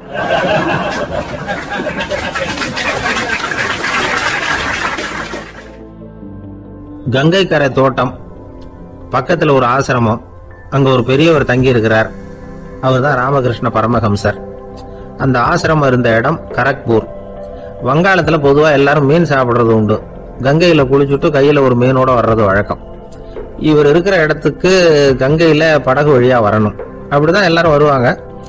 வர்றவங்களை ஒண்ணு கூட்டி ஆன்மீக விஷயங்களை பத்தி பேசிக்கிட்டு இருப்பார். ஒவ்வொரு நாள் ஒவ்வொருத்தர் நகரத்துக்கு போகணும். வரும்பொழுது மீன் கொண்டுகிட்டு வரணும். அதுக்கு ஒரு அட்டவணையே உண்டு ஆசிரமத்துல. அது பிரகாரம் ஒரு நாள் சுவாமி யோகானந்தர் படகுல போனார். படகை செலுத்தினவங்க ராமகிருஷ்ணரையும் சுவாமி யோகானந்தரையும் மற்றவங்களையும் பித்தர்கள் அப்படின்னு சொல்லி ஏளனமா பேசினாங்க. அவங்க என்ன பைத்தியம் முடிச்சவங்க அப்படிங்கிறது மாதிரி. சுவாமி யோகானந்தருக்கு ரொம்ப மென்மையான இதயம். இவங்க இப்படி கண்ணாபின்னான்னு பேசுறத பார்த்தா மீனை வாங்கிட்டு திரும்புறப்போ என்ன நடக்குமோ அப்படிங்கிற பயம் வேற வந்துட்டு அவருக்கு. அவ்வளவு மென்மையானவர். இதை தெரிஞ்சுக்கிட்ட ராமகிருஷ்ணர், யோகானந்தா இங்க வா அப்படின்னு கூப்பிட்டார். இவரு கண்ணீரை தொடச்சிக்கிட்டே கிட்ட போனார். சொன்னார், ஐயா, படகு ஓட்டுறவங்க உங்களை பத்தி மோசமா பேசுறாங்க. என்ன திட்டினா பரவாயில்ல, ஆனா உங்களை அவங்க திட்டுறாங்க, அதை என்னால தாங்கிக்க முடியல அப்படின்னார். இதை கேட்டதும் ராமகிருஷ்ணருக்கு கோபம் வந்துட்டுதான். என்னது, உன்னுடைய குருவை பத்தி அவங்க மோசமா பேசும்பொழுது நீ சும்மா இருந்தியா? வெளியில போ அப்படின்னு விட்டார். குரு நிந்தனை செய்யறப்போ அதை கேட்டுக்கிட்டு சும்மா இருக்கலாமா? குரு நிந்தனையை கேட்டா பாவம் இல்லையா? என்னை தூற்றும் போது அவங்க பாவம் செய்யறாங்க. அதை கேட்டுக்கிட்டு நீ சும்மா இருந்தா நீயும் பாவம் செய்யற அப்படின்னாராம். அடுத்த நாள் சுவாமி நிரஞ்சனானந்தர் போக வேண்டிய நாள். இவர் படகுல போகும்பொழுதும் அதே மாதிரி நடந்துதான். அவங்க மோசமா பேச ஆரம்பிச்சாங்க, திட்ட ஆரம்பிச்சாங்க. அப்படி கேலி பண்ண ஒருத்தனை இவர் என்ன பண்ணார், பலார்னு கன்னத்துல அரைஞ்சுட்டார். இன்னொருத்தனை கங்கையில தூக்கி எறியறதுக்கும் தயாராயிட்டார். அதுக்கப்புறம் அவங்க யாரும் வாயை திறக்கல. மீன் வாங்கிட்டு வர்றப்பவும் படகுல ஒரே அமைதி. அவ்வளவு பயம் அவங்களுக்கு. ராமகிருஷ்ணர் கூப்பிட்டு விசாரிச்சார் என்ன நடந்ததுன்னு. இவர் சொன்னார், அவரு யோகானந்தா போகும்பொழுது என்ன நடந்ததோ அப்படியே தான் இப்பவும் நடந்தது. குரு நிந்தனை செய்யறத கேட்டுக்கிட்டு நான் சும்மா இருப்பேனா? ஒருத்தனை அப்படியே அரைஞ்சுட்டேன், இன்னொருத்தனை ஆத்துல தூக்கி போட்டுருவேன்னு பயமுறுத்தினேன், அவ்வளவுதான் அப்படின்னாராம். இப்பவும் ராமகிருஷ்ணருக்கு கோபம் வந்துட்டு தான். என்ன இது, அணியறது காஷாயம், இருக்கிறது ஆசிரமம், உனக்கு இவ்வளவு கோபம் வந்ததுன்னா அப்புறம் என்னத்துக்கு ஆசிரமத்தில் இருக்கணும்? பிரம்மச்சாரி எப்பவும் அமைதியா இருக்கணும் அப்படின்னு அறிவுரை சொன்னாராம் ராமகிருஷ்ணர். அப்போ இவர் கேட்டாராம், ஏங்க அவருக்கு ஒரு விதமான அறிவுரை சொன்னீங்க, எனக்கு வேற விதமா அறிவுரை சொல்றீங்க, இதுல எது உண்மை அப்படின்னு கேட்டிருக்கார். இதுக்கு ராமகிருஷ்ணர் சொன்ன பதில் என்னன்னா, அட அசடே, சக்கரத்துல காத்து அதிகமா இருந்தா குறைக்கணும், குறைச்சலா இருந்தா கூட்டணும். அவன் சாது, அவனுக்கு அதிக உணர்ச்சி தேவை, உனக்கு படபடப்பு அதிகம், உனக்கு பொறுமை தேவை அப்படின்னாராம். இதுல உள்ள கருத்து என்னன்னா, கல்விங்கிறது எப்படின்னா அதை சூழ்நிலைக்கு தகுந்த மாதிரி கற்பிக்கணும். எல்லாருக்கும் ஒரே மாதிரி கற்பிக்க கூடாது. கேட்கிற ஒரு தகுதி, புரிஞ்சுக்கிற திறமை, இதை பொறுத்து கல்வி அமையணும். ஆரம்ப காலத்துல ஒரு குரு, அப்போ ஒரு சீடன் இருந்தான். அது வேடிக்கையான குரு, வேடிக்கையான சீடன். ஒரு ஆசிரமம். ஒரு நாள் ஒருத்தன் அவசரமா அந்த குருவை தேடி வந்திருக்கிறான். என்ன விஷயம்னு விசாரிச்சார் குரு. உங்க சீடர் என்னை அடிச்சுட்டார் அப்படின்னு புகார் பண்ணானா அந்த ஆள். குரு சீடனை கூப்பிட்டார். அடிச்சியா இந்த ஆளை அப்படின்னு கேட்டாராம். ஆமான் இருக்கான் சீடன். ஏன் அடிச்சே அப்படின்னு கேட்டாராம். இந்த ஆள் உங்களை பத்தி மட்டமா பேசிவிட்டான், என்னால் அதை தாங்கிக்க முடியல, அதனாலதான் அடிச்சுட்டேன் இருக்கான். அப்படி என்ன பேசினா அப்படின்னு கேட்டாராம். உன்னுடைய குருநாதர் இப்பெல்லாம் அர்த்தமில்லாம பேச ஆரம்பிச்சுட்டார் அப்படின்னு சொல்லிவிட்டான், அதனாலதான் அடிச்சுட்டேன் அப்படின்னு நானா. அதுக்காக அடிச்சே அப்படின்னாராம். நான் அதுக்காக அடிக்கல குருவே, இப்பெல்லாம் நீங்க அர்த்தம் இல்லாம பேசுறதாக அவன் சொல்றான். அப்படின்னா இதுவரைக்கும் நீங்க அர்த்தத்தோட பேசினதாகத்தானே அர்த்தம். அது தப்பு தானே, அதனாலதான் அடிச்சேன் அப்படின்னு நானா.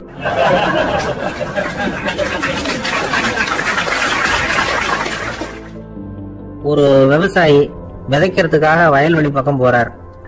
விதைகளை அள்ளி வீசினார். அப்ப என்ன ஆச்சுன்னா, சில விதைகள் பாதை ஓரத்துல விழுந்தது. சில விதைகள் முள் செடிகள் மண்டி இருந்த புதருக்கு இடையில விழுந்தது. சில விதைகள் நல்ல நிலத்துல விழுந்தது. பாதை ஓரத்துல விழுந்த விதை என்ன ஆச்சுன்னா, அதெல்லாம் பறவைகள் கண்ணில் போட்டுவிட்டது. உடனே உட்காந்து கொத்தி தின்னுட்டு போட்டுது. அதிகமா மண் இல்லாத பாறை பகுதியில் விழுந்த விதையெல்லாம் லேசா வேர் விட்டு முளைக்க ஆரம்பிச்சுது. அதுக்கப்புறம் வேறு கீழே ஆழமா போக முடியல. மேலேயும் சூரிய வெப்பம் அதிகம் தாங்க முடியல. எல்லாம் காஞ்சி கருகி போட்டுது. புதர் பகுதியில சில விதைகள் விழுந்தது இல்லையா, முள் செடிகள் காடா மண்டி போயிருந்தது. அதனால முளைச்சு வர்ற செடிக்கு நெருக்கடி அதிகமா போட்டுது. சரியா வளர முடியல. விளைச்சலும் சரியா இல்லை. நல்ல நிலத்துல விழுந்த விதைகள் மட்டும் நல்லா முளைச்சது, நல்லா வளர்ந்தது. விளைச்சலும் பிரமாதமா இருந்தது. இந்த கதையை சொல்லிவிட்டு கேட்க செவியுள்ளோர் கேட்கட்டும் அப்படிங்கிறார் இயேசு பெருமான். ஆமா, இயேசு கடலில் நின்ற படகு ஒண்ணுல உட்கார்ந்துருக்கிறார். கடற்கரையில ஏராளமான மக்கள் உட்கார்ந்துருக்கிறாங்க. அந்த சமயத்துலதான் இயேசு ஓமைகள் மூலமா மக்களுக்கு பல உண்மைகளை சொல்லிட்டு இருக்கிறார். மக்கள் அந்த கதையை கேட்டுட்டு ஒன்னும் புரியாம முடிக்கிறாங்க. அத கவனித்த இயேசு அந்த ஓமையை விளக்க ஆரம்பிச்சார். இதுல அந்த விதைக்கிறவர் தான் இறைவன். அவருடைய வார்த்தைகளை விதைக்கிறார். அந்த வார்த்தைகளை கேட்கிற மக்கள் அந்த விழுந்த விதைகள் மாதிரி 4 வகையானவர்கள். சில பேர் பாதை ஓரத்துல விழுந்த விதைகள் மாதிரி. இறைவன் வார்த்தைகளை அவங்க கேட்கிறாங்க. ஆனா தீய எண்ணங்கள் செய்கைகள் மூலமா விதைக்கப்பட்ட வார்த்தைகள் அழிஞ்சு போடுது. இறைவன் வார்த்தைகளை கேட்ட உடனே மகிழ்ந்து போய் உடனே சில பேர் அதை ஏத்துக்கிறாங்க. இவங்கெல்லாம் அந்த பாறை பகுதியில் விழுந்த விதைகள் மாதிரி. அதனால இவங்கெல்லாம் வேறு இல்லாதவங்க. கொஞ்ச காலத்துக்கு இறை வார்த்தைகளுக்கு கீழ்ப்படிந்து நடப்பாங்க. அதனால ஏதாவது இடைஞ்சல் ஏற்பட்டா உடனே தடுமாறுவாங்க. தங்கள்கிட்ட இருக்கிற நல்ல பண்புகளை விட்டுட்டு பாவ வழிகளுக்கு போடுவாங்க. முள் செடிகளுக்கு இடையில விழுந்த விதைகள் மாதிரி உள்ளவங்க யாருன்னா, இவங்களுக்கு உலக கவலை உண்டு. செல்வத்தின் மீது மயக்கம் உடையவர்கள். உலக ஆசைகள் இவங்களுக்குள்ள பூந்தொடுறதுனால அங்க இருக்கிற நல்ல பண்புகள் மறைஞ்சு போடுது. அதனால அவங்களும் உபயோகம் இல்லாதவங்களா ஆயிடுறாங்க. நல்ல மனிதர்கள் நல்ல நிலத்துல விழுந்த விதைகளுக்கு ஒப்பானவர்கள். இவங்க இறை வார்த்தையை கேட்கறாங்க, அதை ஏத்துக்கிறாங்க. அவங்களும் நல்லபடியா வாழறாங்க, அடுத்தவங்களுக்கும் உபயோகமா இருப்பாங்க. இதுதான் இயேசு சொன்ன விளக்கம். நல்ல வார்த்தைகளை கேளுங்கள், நல்ல வார்த்தைகளை ஏற்றுக்கொள்ளுங்கள், அடுத்தவங்களுக்கு உபயோகமா இருங்க. இதுதான் பெரியவங்கள்லாம் நமக்கு சொல்லுகிற உபதேசம். ஒரு அப்பா தன்னுடைய மகனுக்கு உபதேசம் பண்ணார். இந்த பாருப்பா, நல்ல வார்த்தைகளை கேட்கணும். எப்போதுமே மகன் அப்பா பேச்ச கேட்கறது நல்லது அப்படின்னாராம். நீ ஏதாவது ஒரு தப்பு பண்ணா என் தலையில ஒரு முடி நரைச்சு வெள்ளையா போடும்பா. நீ செய்யற ஒவ்வொரு தப்புக்கும் என் தலையில ஒவ்வொரு முடி வெள்ளையாயிடும் அப்படின்னாராம். பையன் யோசிச்சான், அப்பா இப்பதான் எனக்கு புரியுது. தாத்தாவோட தலைமுடி பூராவும் வெள்ளையா இருக்கிறதுக்கு என்ன காரணம்ங்கிறது எனக்கு இப்பதான் புரியுது அப்படின்னானா.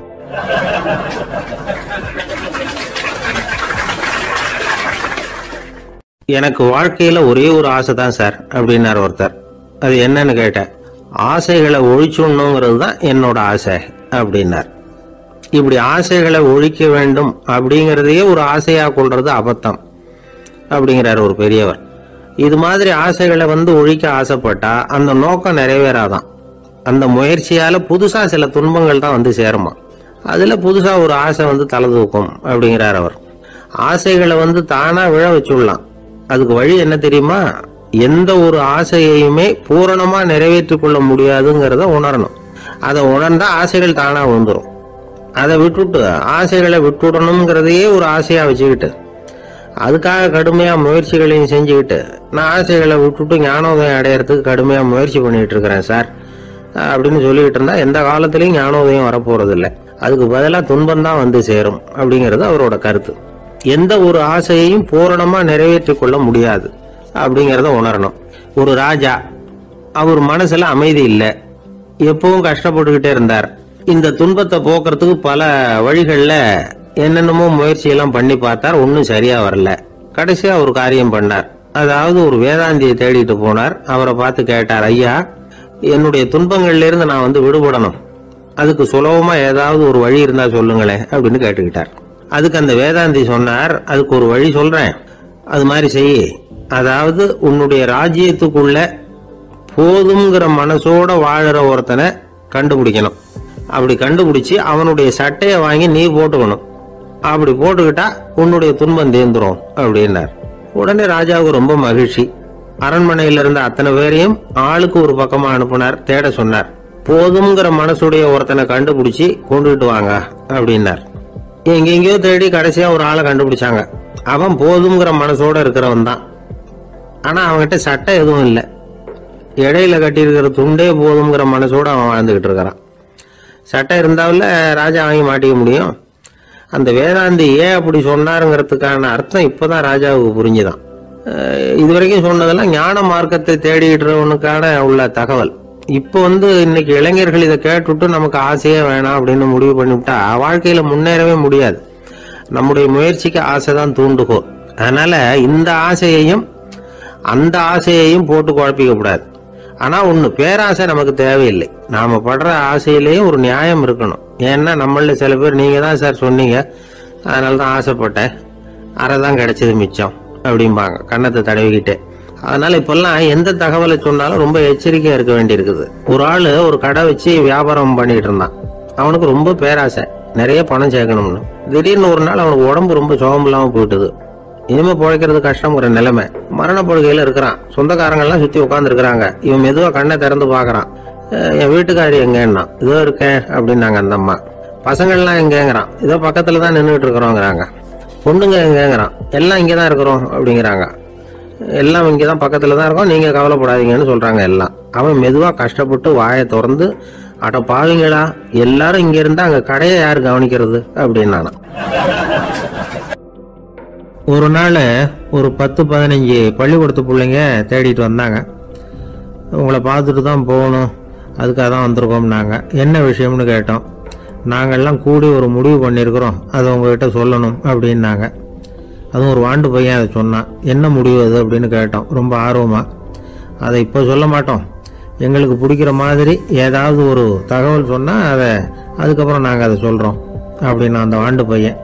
சரி, சின்ன பையன்கிட்ட இன்னைக்கு வசமாக மாட்டிக்கிட்டோம் அப்படின்னு நினச்சிக்கிட்டு அவங்களுக்கு தகுந்த மாதிரி ஒரு கதை சொல்ல ஆரம்பித்தோம். அது என்ன கதைன்னா, ஒரு பெரிய காடு, அதில் பலவிதமான மிருகங்கள். அந்த காட்டுக்கு ஒரு சிங்கம் தான் ராஜா. எப்பவும் காட்டுக்கு அது தானே ராஜா. ஒரு பெரிய யானைக்கு இது பொறுக்கலை. என்ன இது, எப்போ பார்த்தாலும் இங்கே சிங்கத்துக்கே ராஜா பதவி கிடைக்குது, நான்லாம் எவ்வளவு பலசாலியாக இருக்கிறேன், அப்படி இருந்தும் எனக்கு அந்த பதவி கிடைக்கலையே அப்படின்னு தனக்குள்ளே பொறுமிக்கிட்டே இருந்தது. ராஜா பதவியை நினச்சி ரொம்ப ஏக்கம், அதுக்கு பதவி மோகம். இந்த சமயம் பார்த்து ஒரு குள்ள நரி கூட்டம் அதை தேடிட்டு வந்தது. ஐயா பெரியவங்களே, நீங்கள் இந்த காட்டுக்கு ராஜாவாக இருக்க ஆசைப்படுறீங்க, அதில் ஒன்றும் தப்பு இல்லை. ஆனால் அதுக்கு முன்னாடி நீங்கள் எங்கள் கூட்டத்துக்கு கொஞ்ச நாள் தலைவராக இருங்க, அதாவது ராஜாவாக இருங்களேன், உங்களுக்கும் ஒரு ட்ரைனிங் கிடைச்சது மாதிரி இருக்கும் அப்படின்னு சொல்லியிருக்குது இந்த கூட்டம், குள்ள நரி கூட்டம். இதை கேட்ட உடனே யானைக்கு ரொம்ப சந்தோஷம் தாங்கலை. அதுதான் எப்போன்னு பதவிக்காக காத்துக்கிட்டு இருக்குதே. இருந்தாலும் கொஞ்சம் பிகுவோட, சரி நீங்கள்லாம் இவ்வளோ தூரம் என்னை தேடிட்டு வந்து கேட்கறதுனால மறுக்க முடியல அப்படின்னு ரொம்ப ஏதோ அவளுக்கு சிரமப்பட்டு ஒத்துக்கிறது மாதிரி ஒத்துக்கிட்டது. ஏதோ உங்கள் ஆசைக்கு கட்டுப்படுறேன், கொஞ்ச நாள் உங்கள் கூட்டத்துக்கு ராஜாவாக இருக்கிறதுக்கு சம்மதிக்கிறேன் அப்படின்னுது. உடனே அந்த யானை ராஜ நட போட ஆரம்பிச்சிட்டுது. யானை சாதாரணமாக நடந்தாவே எப்படி இருக்குங்கிறது நமக்கு தெரியும். அதுவே ராஜ நட நடந்தால் எப்படி இருக்கும் கற்பனை பண்ணி பாருங்க. யானை முன்னாடி கம்பீரமாக போய்கிட்டு இருக்குது, தலைவர் இல்லையா, அதனால குள்ள நரிகள்லாம் ரொம்ப அடக்கமாக அது பின்னாடி அணிவகுத்து போயிட்டு இருக்குது. ராஜா வாழ்க, மன்னர் வாழ்க அப்படின்னு கோஷம் வேற. யானைக்கு தலைகால புரியல, அவ்வளவு சந்தோஷம். அந்த யானைக்கு செருக்கு, ஆணவம் எல்லாம் ஏற்பட்டு போச்சு. அதுக்கப்புறம் அது தரையை பார்க்குமா, நிமிர்ந்து நடக்க ஆரம்பிச்சுட்டுது. தரையை பார்க்கறதே இல்லை. அப்படி போயிட்டு இருக்கிறப்போ ஒரு சதுப்பு நிலத்துல திடீர்னு காலை வச்சுட்டுது. அவ்வளவுதான், கால் உள்ள போட்டுது. இன்னொரு காலை எடுத்து வச்சது, அதுவும் உள்ள போட்டுது. அந்த 2 காலையும் எடுக்கிறதுக்காக அடுத்த 2 காலையும் அழுத்திச்சு, அதுவும் உள்ள போக ஆரம்பிச்சுட்டுது. இப்ப 4 காலம் வசமா சேத்துல அழுந்தி போச்சு, எடுக்க முடியல. உள்ள நரிகள்லாம் அதை சுத்தி சுத்தி வந்தது. சிலது சுத்தி நின்று டான்ஸ் ஆட ஆரம்பிச்சுட்டுது யானையை பார்த்துட்டு. இதை யானை பார்த்தது. என்ன இது தலைவர், நான் தவிச்சுக்கிட்டு இருக்கிறேன், தொண்டர்கள்லாம் சுத்தி நின்று வேடிக்கை பார்த்துக்கிட்டு இருக்கிறீங்க, டான்ஸ் ஆடுறீங்க அப்படின்னு கேட்டுதான். தொண்டர்களே, தலைவர் நான் தவிச்சுக்கிட்டு இருக்கிறது உங்களுக்கு தெரியலையா? இப்போ உடனே உங்கள் தலைவரை காப்பாற்ற வேண்டியது உங்கள் கடமை இல்லையா அப்படின்னு கத்துச்சான் அந்த யானை. குள்ள நரிகளில் ஒன்று முன்னாடி வந்து நின்று அந்த யானையை பார்த்து தான், தலைவரே எங்களுக்கு ரொம்ப நாளாக ஒரு ஆசை, அந்த ஆசையை நிறைவேற்றிக்கிறதுக்காகத்தான் உங்களை எங்கள் தலைவராக ஏற்றுக்கிறோம்னு சொன்னோம் அப்படின்னு தான். என்ன ஆசைன்னு கேட்டிருக்கு யானை. யானை கறி சாப்பிட்டு பார்க்கணுங்கிறது எங்களுக்கு ரொம்ப நாள் ஆசை, அது இன்னைக்கு தான் நிறைவேற போகுது அப்படின்னு தான் அந்த நரி. இதை கேட்ட உடனே அந்த யானை அப்படியே மூர்ச்சி ஆயிட்டு தான். நரிகள்லாம் அது மேலே ஏறி குதற ஆரம்பிச்சுட்டு தான். பதவி மேலே இருந்த பேராசை அந்த பலசாலியான யானையையே மாட்டி விட்டுட்டுது பார்த்தீங்களா அப்படின்னு சொல்லி முடித்தோம் இந்த கதையை அந்த சின்ன பிள்ளைங்க கிட்ட. சரிங்க, இப்போ நாங்கள் உங்களை தேடி வந்த விஷயம் என்னங்கிறத சொல்லவா அப்படின்னா ஒரு வாண்டு பையன். சீக்கிரம் சொல்லு தம்பி, சஸ்பென்ஸ் தாங்கலை அப்படின்னும். அவன் மெதுவா எங்களை பார்த்து சொல்கிறான், எங்களுக்கு கொஞ்ச நாள் நீங்கள் தலைவராக இருந்தால் தேவலை அப்படி. ஒரு ஊரில் 4 நண்பர்கள் இருந்தாங்க. 4 பேரும் சோம்பேறிகள்.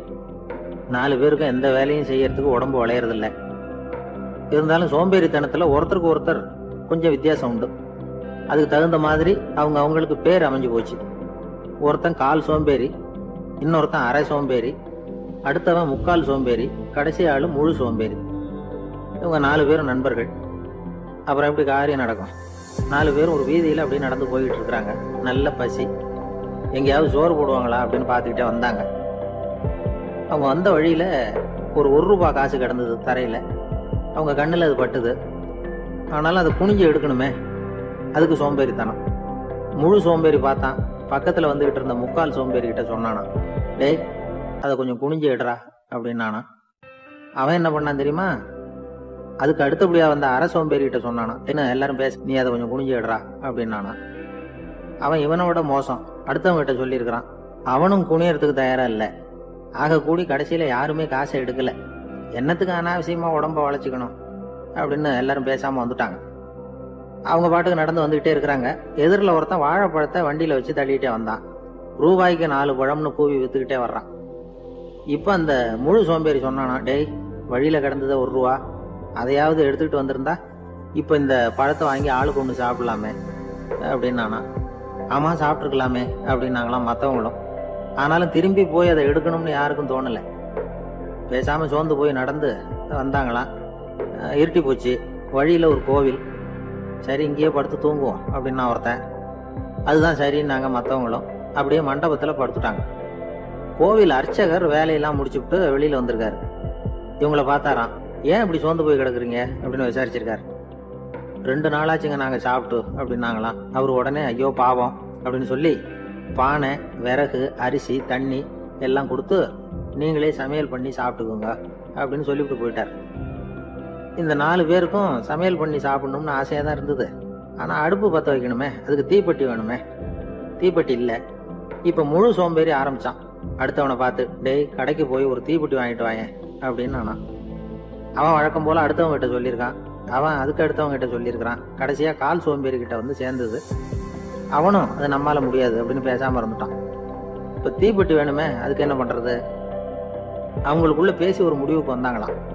அதாவது யாரு முதல்ல வாயை திறந்து பேசுறாங்களோ அவங்க தான் தீப்பெட்டி வாங்கறதுக்கு போகணும் அப்படின்னு. அவ்வளவுதான். உடனே 4 பேரும் வாயை கெட்டியா மூடிக்கிட்டு படுத்துக்கிட்டாங்க. அவங்க சமையல் பண்ணி சாப்பிட்டாங்களா என்ன அப்படிங்கிறது அர்ச்சகருக்கு தெரியல. சரி பார்த்துட்டு வரலாமேன்னு வந்தார். வந்து பார்க்குறாரு, இவங்க 4 பேரும் அசையாம படுத்து கிடக்குறாங்க. அர்ச்சகர் பயந்துட்டார். ஒருவேளை பசி தாங்காம செத்து போட்டாங்களோ அப்படிங்கிற பயம், அல்லது நாம கொடுத்த உணவுப் பொருள்ல ஏதாவது விஷம் கலந்துருக்குமோ அப்படின்னு பயந்தார். அப்படின்னா நம்ம மேல பழி வந்துருமே அப்படின்னு நினைச்சு நடுங்க ஆரம்பிச்சுட்டார். அப்புறம் அவரும் ஒரு முடிவுக்கு வந்தாராம். கோவிலுக்கு பக்கத்திலேயே ஒரு பெரிய குழி இருந்தது. அதுல ஒவ்வொருத்தரையா இழுத்துக்கிட்டு போய் போட்டார். கொஞ்சம் மண்ணை தள்ளினார். காலால மிதிச்சார். அவர் மிதிச்ச மிதி ஒருத்தன் அடி வயத்துல போட்டுவிட்டது. அவன் உடனே வலி தாங்காம ஐயோ அம்மான்னு அலறினான். உடனே நடந்தது என்ன தெரியுமா? மற்ற 3 பேரும் துள்ளி எழுந்திருச்சாங்களாம். அவனை பார்த்து நீ தாண்டா தீப்பெட்டி வாங்க போகணும், நீ தாண்டா வாங்க போகணும், நீ தான் சத்தம் போட்ட அப்படின்னு சொல்லி ஆரம்பிச்சுட்டாங்களாம். அர்ச்சகர் பார்த்தார். இது பேய் மாதிரி தெரியுதுன்னு நினைச்சுக்கிட்டு ஒரே ஓட்டமா ஓடி போட்டாராம். கிராமப்புறங்கள்ல இப்படி ஒரு கதையை சொல்றது உண்டு.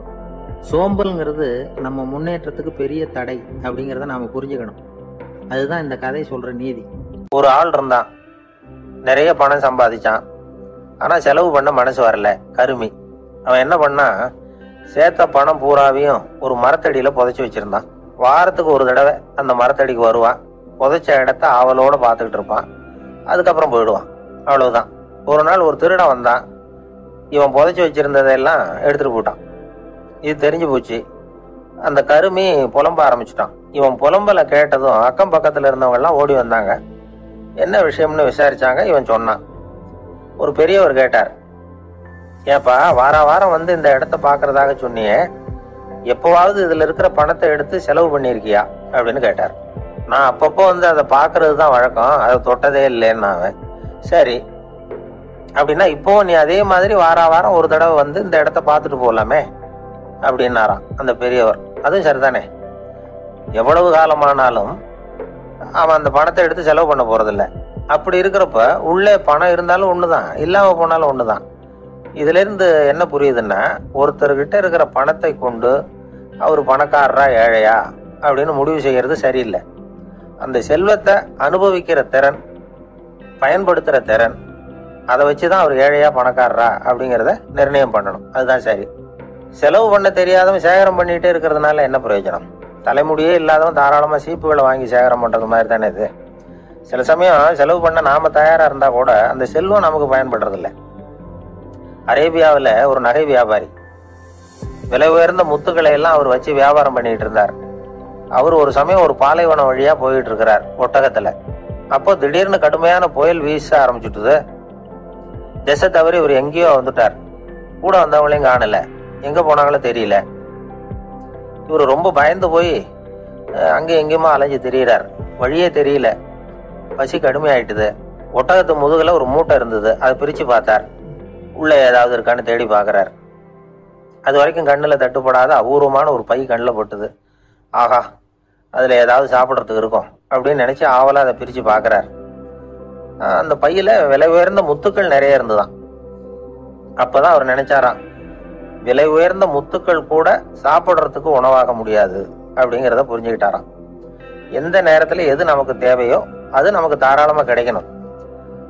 அப்படி அது கிடைக்கிறதுக்கு நம்ம கிட்ட இருக்கிற செல்வம் பயன்படணும். அது நமக்கும் பயன்படலாம், நம்ம மூலமா அடுத்தவங்களுக்கும் பயன்படலாம். அதுதான் செல்வத்தின் பயன். ஒரு மரத்தடியில ஒருத்தன் உட்காந்து அழுதுகிட்டு இருந்தான். அந்த பக்கமா வந்த இன்னொருத்தன் ஏப்பா அழுதுகிட்டு இருக்கிறேன்னு கேட்டான். இந்த இடத்துலதான் பூமிக்கு அடியில பணம் இருக்குது, புதைச்ச இடம் தெரியல, அதான் அழறேன் அப்படின்னா. நல்லா ஞாபகப்படுத்தி பாரு, எந்த இடத்துல புதைச்ச அப்படின்னு கேட்டான் இவன். அது எப்படி எனக்கு தெரியும், புதைச்சு வச்சிருக்கிறவன் நான் இல்லையே, எங்க எதிர்த்து விட்டுக்காரன் அப்படின்னு இவன். அந்த ஆளு என்ன கண்ணா புண்ணான்னு திட்டிவிட்டான் சார், அதை நினைச்சா எனக்கு ரொம்ப வருத்தமா இருக்கு அப்படின்னு சொல்லி கவலைப்பட்டார் ஒருத்தர். இதுல கவலைப்படுறதுக்கு என்ன இருக்குது அப்படின்னாரு ஒரு பெரியவர். அவர் ஒரு மகான். என்ன சார் இப்படி சொல்றீங்க, ஒருத்தர் நம்ம பார்த்து திட்டுனா வருத்தமா இருக்காதா அப்படின்னார். அது எப்படி வருத்தமா இருக்கும், திட்டுறதுங்கிறது என்ன, அது வெறும் சத்தம் தானே அப்படின்னார் அந்த பெரியவர். நம்ம ஆளுக்கு தலையை பிச்சுக்கலாம் போல இருந்தது. இருக்காது அப்படின்னா நமக்கு அப்படித்தானே தோணுது. அந்த பெரியவர் சொல்றது ரொம்ப பெரிய விஷயம். அதை நாம புரிஞ்சுக்க முயற்சி பண்ணலாம்னா நடைமுறை வாழ்க்கைக்கு அது ஒத்து வர்றது மாதிரி தெரிய மாட்டேங்குது. இருந்தாலும் அந்த பெரியவர் அதுக்கு என்னதான் விளக்கம் கொடுக்குறாருன்னு பார்ப்போமே. ஒரு ரயில் போயிட்டு இருக்கு, அதுல ஒரு சாது போயிட்டு இருக்கார்.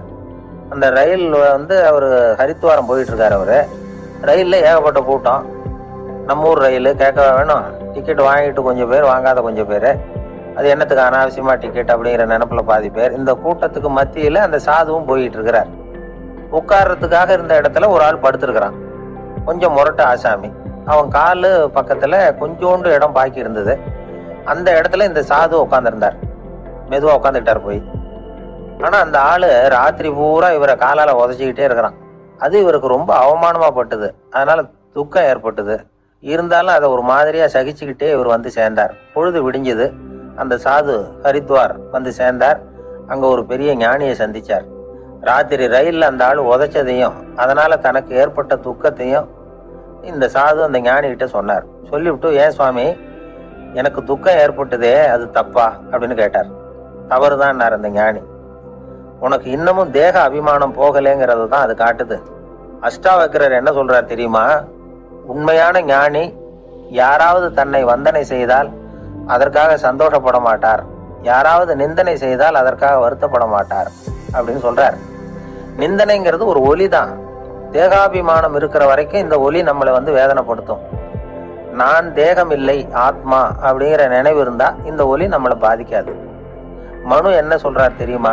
ஒரு சாதகன் பாராட்டுதலை விஷம்னு நினைச்சு பயப்படணும், அவமானத்தை அமிர்தம்னு நினைச்சு சந்தோஷப்படணுங்கிறார். அவமானப்பட்டா கவலைப்படாம எப்படி இருக்க முடியும் அப்படின்னு தான் நமக்கு தோணும். அதனாலதான் நம்மள யாரும் இதுக்கு உதாரணமா யாரையும் காட்ட முடியல. புத்தரையும் கபீரையும் உதாரணமா காட்டுறாங்க. அவங்களுக்கெல்லாம் அவமானம் ஏற்பட்டப்போ கவலையே படலையாம். புத்தரை அவமானப்படுத்தணுங்கிறதுக்காக கௌசாம்பி ராணி ஒரு இளம் பெண்ணை கொலை பண்ணி சடலத்தை புத்தர் குடிசைக்கு முன்னாடி போட சொன்னார். போட்டாங்க. புத்தர் தான் அந்த பொண்ணை கெடுத்து கொலை பண்ணி விட்டாருன்னு எல்லாரும் நினைச்சாங்க. ஆனா புத்தர் இதை பத்தி கவலையே படல. அப்புறமா உண்மை தெரிஞ்சதும் புத்தர் புகழ் இன்னும் அதிகமாயிட்டது. ஒரு பெரிய சபையில ஒரு மோசமான பொண்ணு நுழைஞ்சு தனக்கும் கபீருக்கும் சம்பந்தம் உண்டுன்னு சொன்னா கபீர் கவலைப்படல. அவங்க மாதிரியெல்லாம் நாமளும் இருக்க கத்துக்கணும். நிந்தனை, அபகீர்த்தி, அவமானம் எல்லாம் ஆண்டவன் கொடுக்கிற பிரசாதம்னு நினைக்கணும் அப்படின்னு சொல்றார் அந்த ஞானி. இதை கேட்ட இந்த காலத்து ஆசாமி ஒருத்தர், நான் கூட அப்படிதான் சார், யாராவது அவமானப்படுத்தினா கவலைப்பட மாட்டேன். நேத்து கூட ஒருத்தர் என்ன பலார்னு அரைஞ்சுட்டார், நான் கொஞ்சம் கூட கவலைப்படலை, பேசாம வந்துட்டேன்னார். ஏன் அப்படி வந்துட்டீங்க அப்படின்னு. அவர் அரைஞ்சதுலேயும் ஒரு அர்த்தம் இருந்தது, அதனாலதான் அப்படி வந்துட்டேன்னார். ஏன் அரைஞ்சாருன்னு கேட்டேன். 10 வருஷத்துக்கு முன்னாடி 15 ரூபா அவர்கிட்ட கடன் வாங்கினேன், அதை கேட்டு கேட்டு பார்த்துட்டு கடைசியா தான் அரைஞ்சார் அப்படின்னார். ஆண்டவனுடைய பிரசாதம் இவருக்கு அடிக்கடி கிடைக்கும் போல இருக்கு. ஒரு அரசனும் அமைச்சரும் ஒரு நாள் ரொம்ப சாவகாசமா பேசிக்கிட்டு இருந்தாங்களாம். அரசன் அமைச்சரை பார்த்து ஒரு கேள்வி கேட்டிருக்கார். ஏங்க அமைச்சரே, ஆசை இல்லாத ஒரு மனுஷனால இருக்க முடியுமா அப்படின்னு. ஏன் முடியாது, துறவி அப்படிங்கிறவங்க எல்லாம் அப்படிப்பட்டவங்க தானே அப்படின்னாராம் அமைச்சர். அவங்க எல்லாம் உண்மையிலேயே ஆசையை விட்டவங்க தானா அப்படின்னு கேட்டாரா ராஜா. அப்படிதான் இருக்கணும் அப்படின்னாராம் அமைச்சர். அப்படின்னா ஆசையே இல்லாத ஒரு உண்மையான துறவியை நான் பார்க்கணுமேன்னார். அது என்ன பிரமாதம், அதுக்கு நான் ஏற்பாடு பண்றேன் அப்படின்னுட்டாரு இவரு. சொல்லிவிட்டு உடனே புறப்பட்டு போனார். அங்கங்க தேடினார். அப்புறம் தான் அவருக்கு புரிஞ்சுது உண்மை துறவியை கண்டுபிடிக்கிறது எவ்வளவு கஷ்டமான காரியம்னு. இருந்தாலும் ராஜா கிட்ட சொல்லியாச்சே உண்மை துறவியை காட்டுறேன்னு. இப்ப என்ன பண்றது? ராஜா கிட்ட சொன்னபடி நடக்கலைன்னா அவருக்கு கோவம் வந்துடும். அமைச்சர் ஒரு யோசனை பண்ணார். அவருக்கு ஒரு வழி தெரிஞ்சுது. அதுதான் சரின்னு முடிவு பண்ணார். அதாவது அந்த ஊர்ல அவருக்கு தெரிஞ்ச நாடக நடிகர் ஒருத்தர் இருக்கிறார், நல்லா நடிப்பார். அவரை போய் பார்த்தார். இதை பாருப்பா, எனக்காக நீ ஒரு காரியம் செய்யணும்னார். என்னன்னு கேட்டார் அவரு. நீ ஒரு துறவி மாதிரி கொஞ்ச நேரத்துக்கு நடிக்கணும். ராஜா உன்னை பார்த்துட்டு போற வரைக்கும் நடி, அது போதும். அதுக்காக உனக்கு 10,000 ரூபா தரேன் அப்படின்னார். அவர் எந்த காலத்துல இவ்வளவு பணத்தை மொத்தமா பார்த்திருக்காரு. அதனால உடனே சரின்னு ஒத்துக்கிட்டார். அமைச்சர் அரண்மனைக்கு திரும்பி வந்தார். என்ன அமைச்சரே, இன்னுமா ஒரு உண்மையான துறவி கிடைக்கலன்னார். உண்மையான துறவி ஒருத்தரை இப்பதான் கொஞ்ச நேரத்துக்கு முன்னாடி பார்த்து பேசிவிட்டு வர்றேன். அவர் நம்ம ஊருக்கு வெளியில குளத்தங்கரையில உள்ள ஒரு ஆலமரத்துக்கு அடியில் உட்காந்துருக்கிறார் அப்படின்னார் இவரு. அப்படின்னா உடனே புறப்படுங்க அப்படின்னார் ராஜா. பரிவாரங்களோட புறப்பட்டார். அங்க அந்த மரத்தடியில அந்த ஆளு வேஷம் போட்டுக்கிட்டு துறவி மாதிரி உட்காந்துருக்கிறான். ராஜா நேரா போனார். அந்த துறவி காலில் பொத்துன்னு விழுந்து வணங்கினார். உடனே ராணி அவர் காலில் விழுந்தாங்க. அடுத்தபடியா அமைச்சர் விழுந்தார். அவருக்கு தெரியும் இது நம்ம ஆளு தான்னு. இருந்தாலும் என்ன பண்றது, நேரம். அப்புறம் பரிவாரங்கள்லாம் துறவி காலில் விழுந்து ஆசீர்வாதம் வாங்கிட்டாங்க. ராஜா அப்புறமா தங்கத்தட்டுல பொண்ணையும் பொருளையும் வச்சு அந்த துறவி கிட்ட ரொம்ப பணிவா நீட்டுறார். தாங்கள் தயவு பண்ணி இதை ஏத்துக்கணும் அப்படின்னு வேண்டிக்கிட்டார். அந்த துறவி பற்று இல்லாம அதை பார்த்தார். எல்லாத்தையும் திறந்துட்ட எனக்கு இதெல்லாம் எதுக்காக அப்படின்னு சொல்லி அதை மறுத்துட்டாராம். ஆஹா, உண்மையான துறவியை பார்த்துட்டோம் அப்படிங்கிற ஆனந்தம் அரசருக்கு. ரொம்ப நிம்மதியா திருப்தியா திரும்பி வந்தார் அரண்மனைக்கு. அதுக்கப்புறம் அமைச்சர் யாருக்கும் தெரியாம அந்த துறவிகிட்ட ஓடினார். சொன்ன பிரகாரம் பணத்தை நீட்டினார். இந்தப்பா, நான் உங்ககிட்ட சொன்னபடி 10,000 ரூபா பணம் எடுத்துக்கோ அப்படின்னார். அந்த ஆள் ராஜா கிட்ட சொன்னது மாதிரியே எல்லாத்தையும் திறந்துவிட்ட எனக்கு இதெல்லாம் எதுக்காக, வேணாம் அப்படின்னு விட்டாராம். நடிச்ச வரைக்கும் போதும்பா, இனிமே இந்த நாடக வசனம்லாம் வேணாம், வேஷத்தை கலைச்சிருவோம், பணத்தை வாங்கிக்கோன்னார். இல்லைங்க, இது வேஷம் இல்லை, இது வசனமும் இல்லை, இது உண்மை. கொஞ்ச நேரம் துறவி மாதிரி நடிச்சதுக்கே இந்த தேசத்து ராஜா, ராணி, அமைச்சர், பரிவாரங்கள் எல்லாம் என் காலில் விழுந்து வணங்குறாங்க. அப்படின்னா உண்மையான துறவியா இருக்கிறது எவ்வளவு பெருமையான விஷயம். நான் உண்மையான துறவியா ஆக போறேன், அப்படி முடிவும் பண்ணிட்டேன் அப்படின்னார் அந்த நடிகர். வேஷம் கூட எப்படிப்பட்ட விளைவுகளை உண்டு பண்ணுது பாத்தீங்களா. நம்மால் ஒருத்தன் ரொம்ப வசதியா தான் இருந்தான். ஒரு நாள் அவன் சொத்து பூரா திருட்டு போட்டுது. அதுக்கப்புறம் இவன் துறவி மாதிரி ஆயிட்டான். ஊர் ஊரா சுத்தினான். ஒரு குருநாதரை தேடி கண்டுபிடிச்சான். அவர்கிட்ட சீடனா சேர்ந்துக்கிட்டான். அவனை பார்த்து ஒருத்தர் கேட்டார், நீ உண்மையான சீடன் தானான்னு. இல்லைங்க, சீடன் மாதிரி நடிச்சுக்கிட்டு இருக்கிறேன் அப்படின்னா. அது குரு துரோகம் இல்லையா அப்படின்னு கேட்டார் அவர். இல்லைங்க, நான் பண்ணது குரு துரோகம் இல்லை,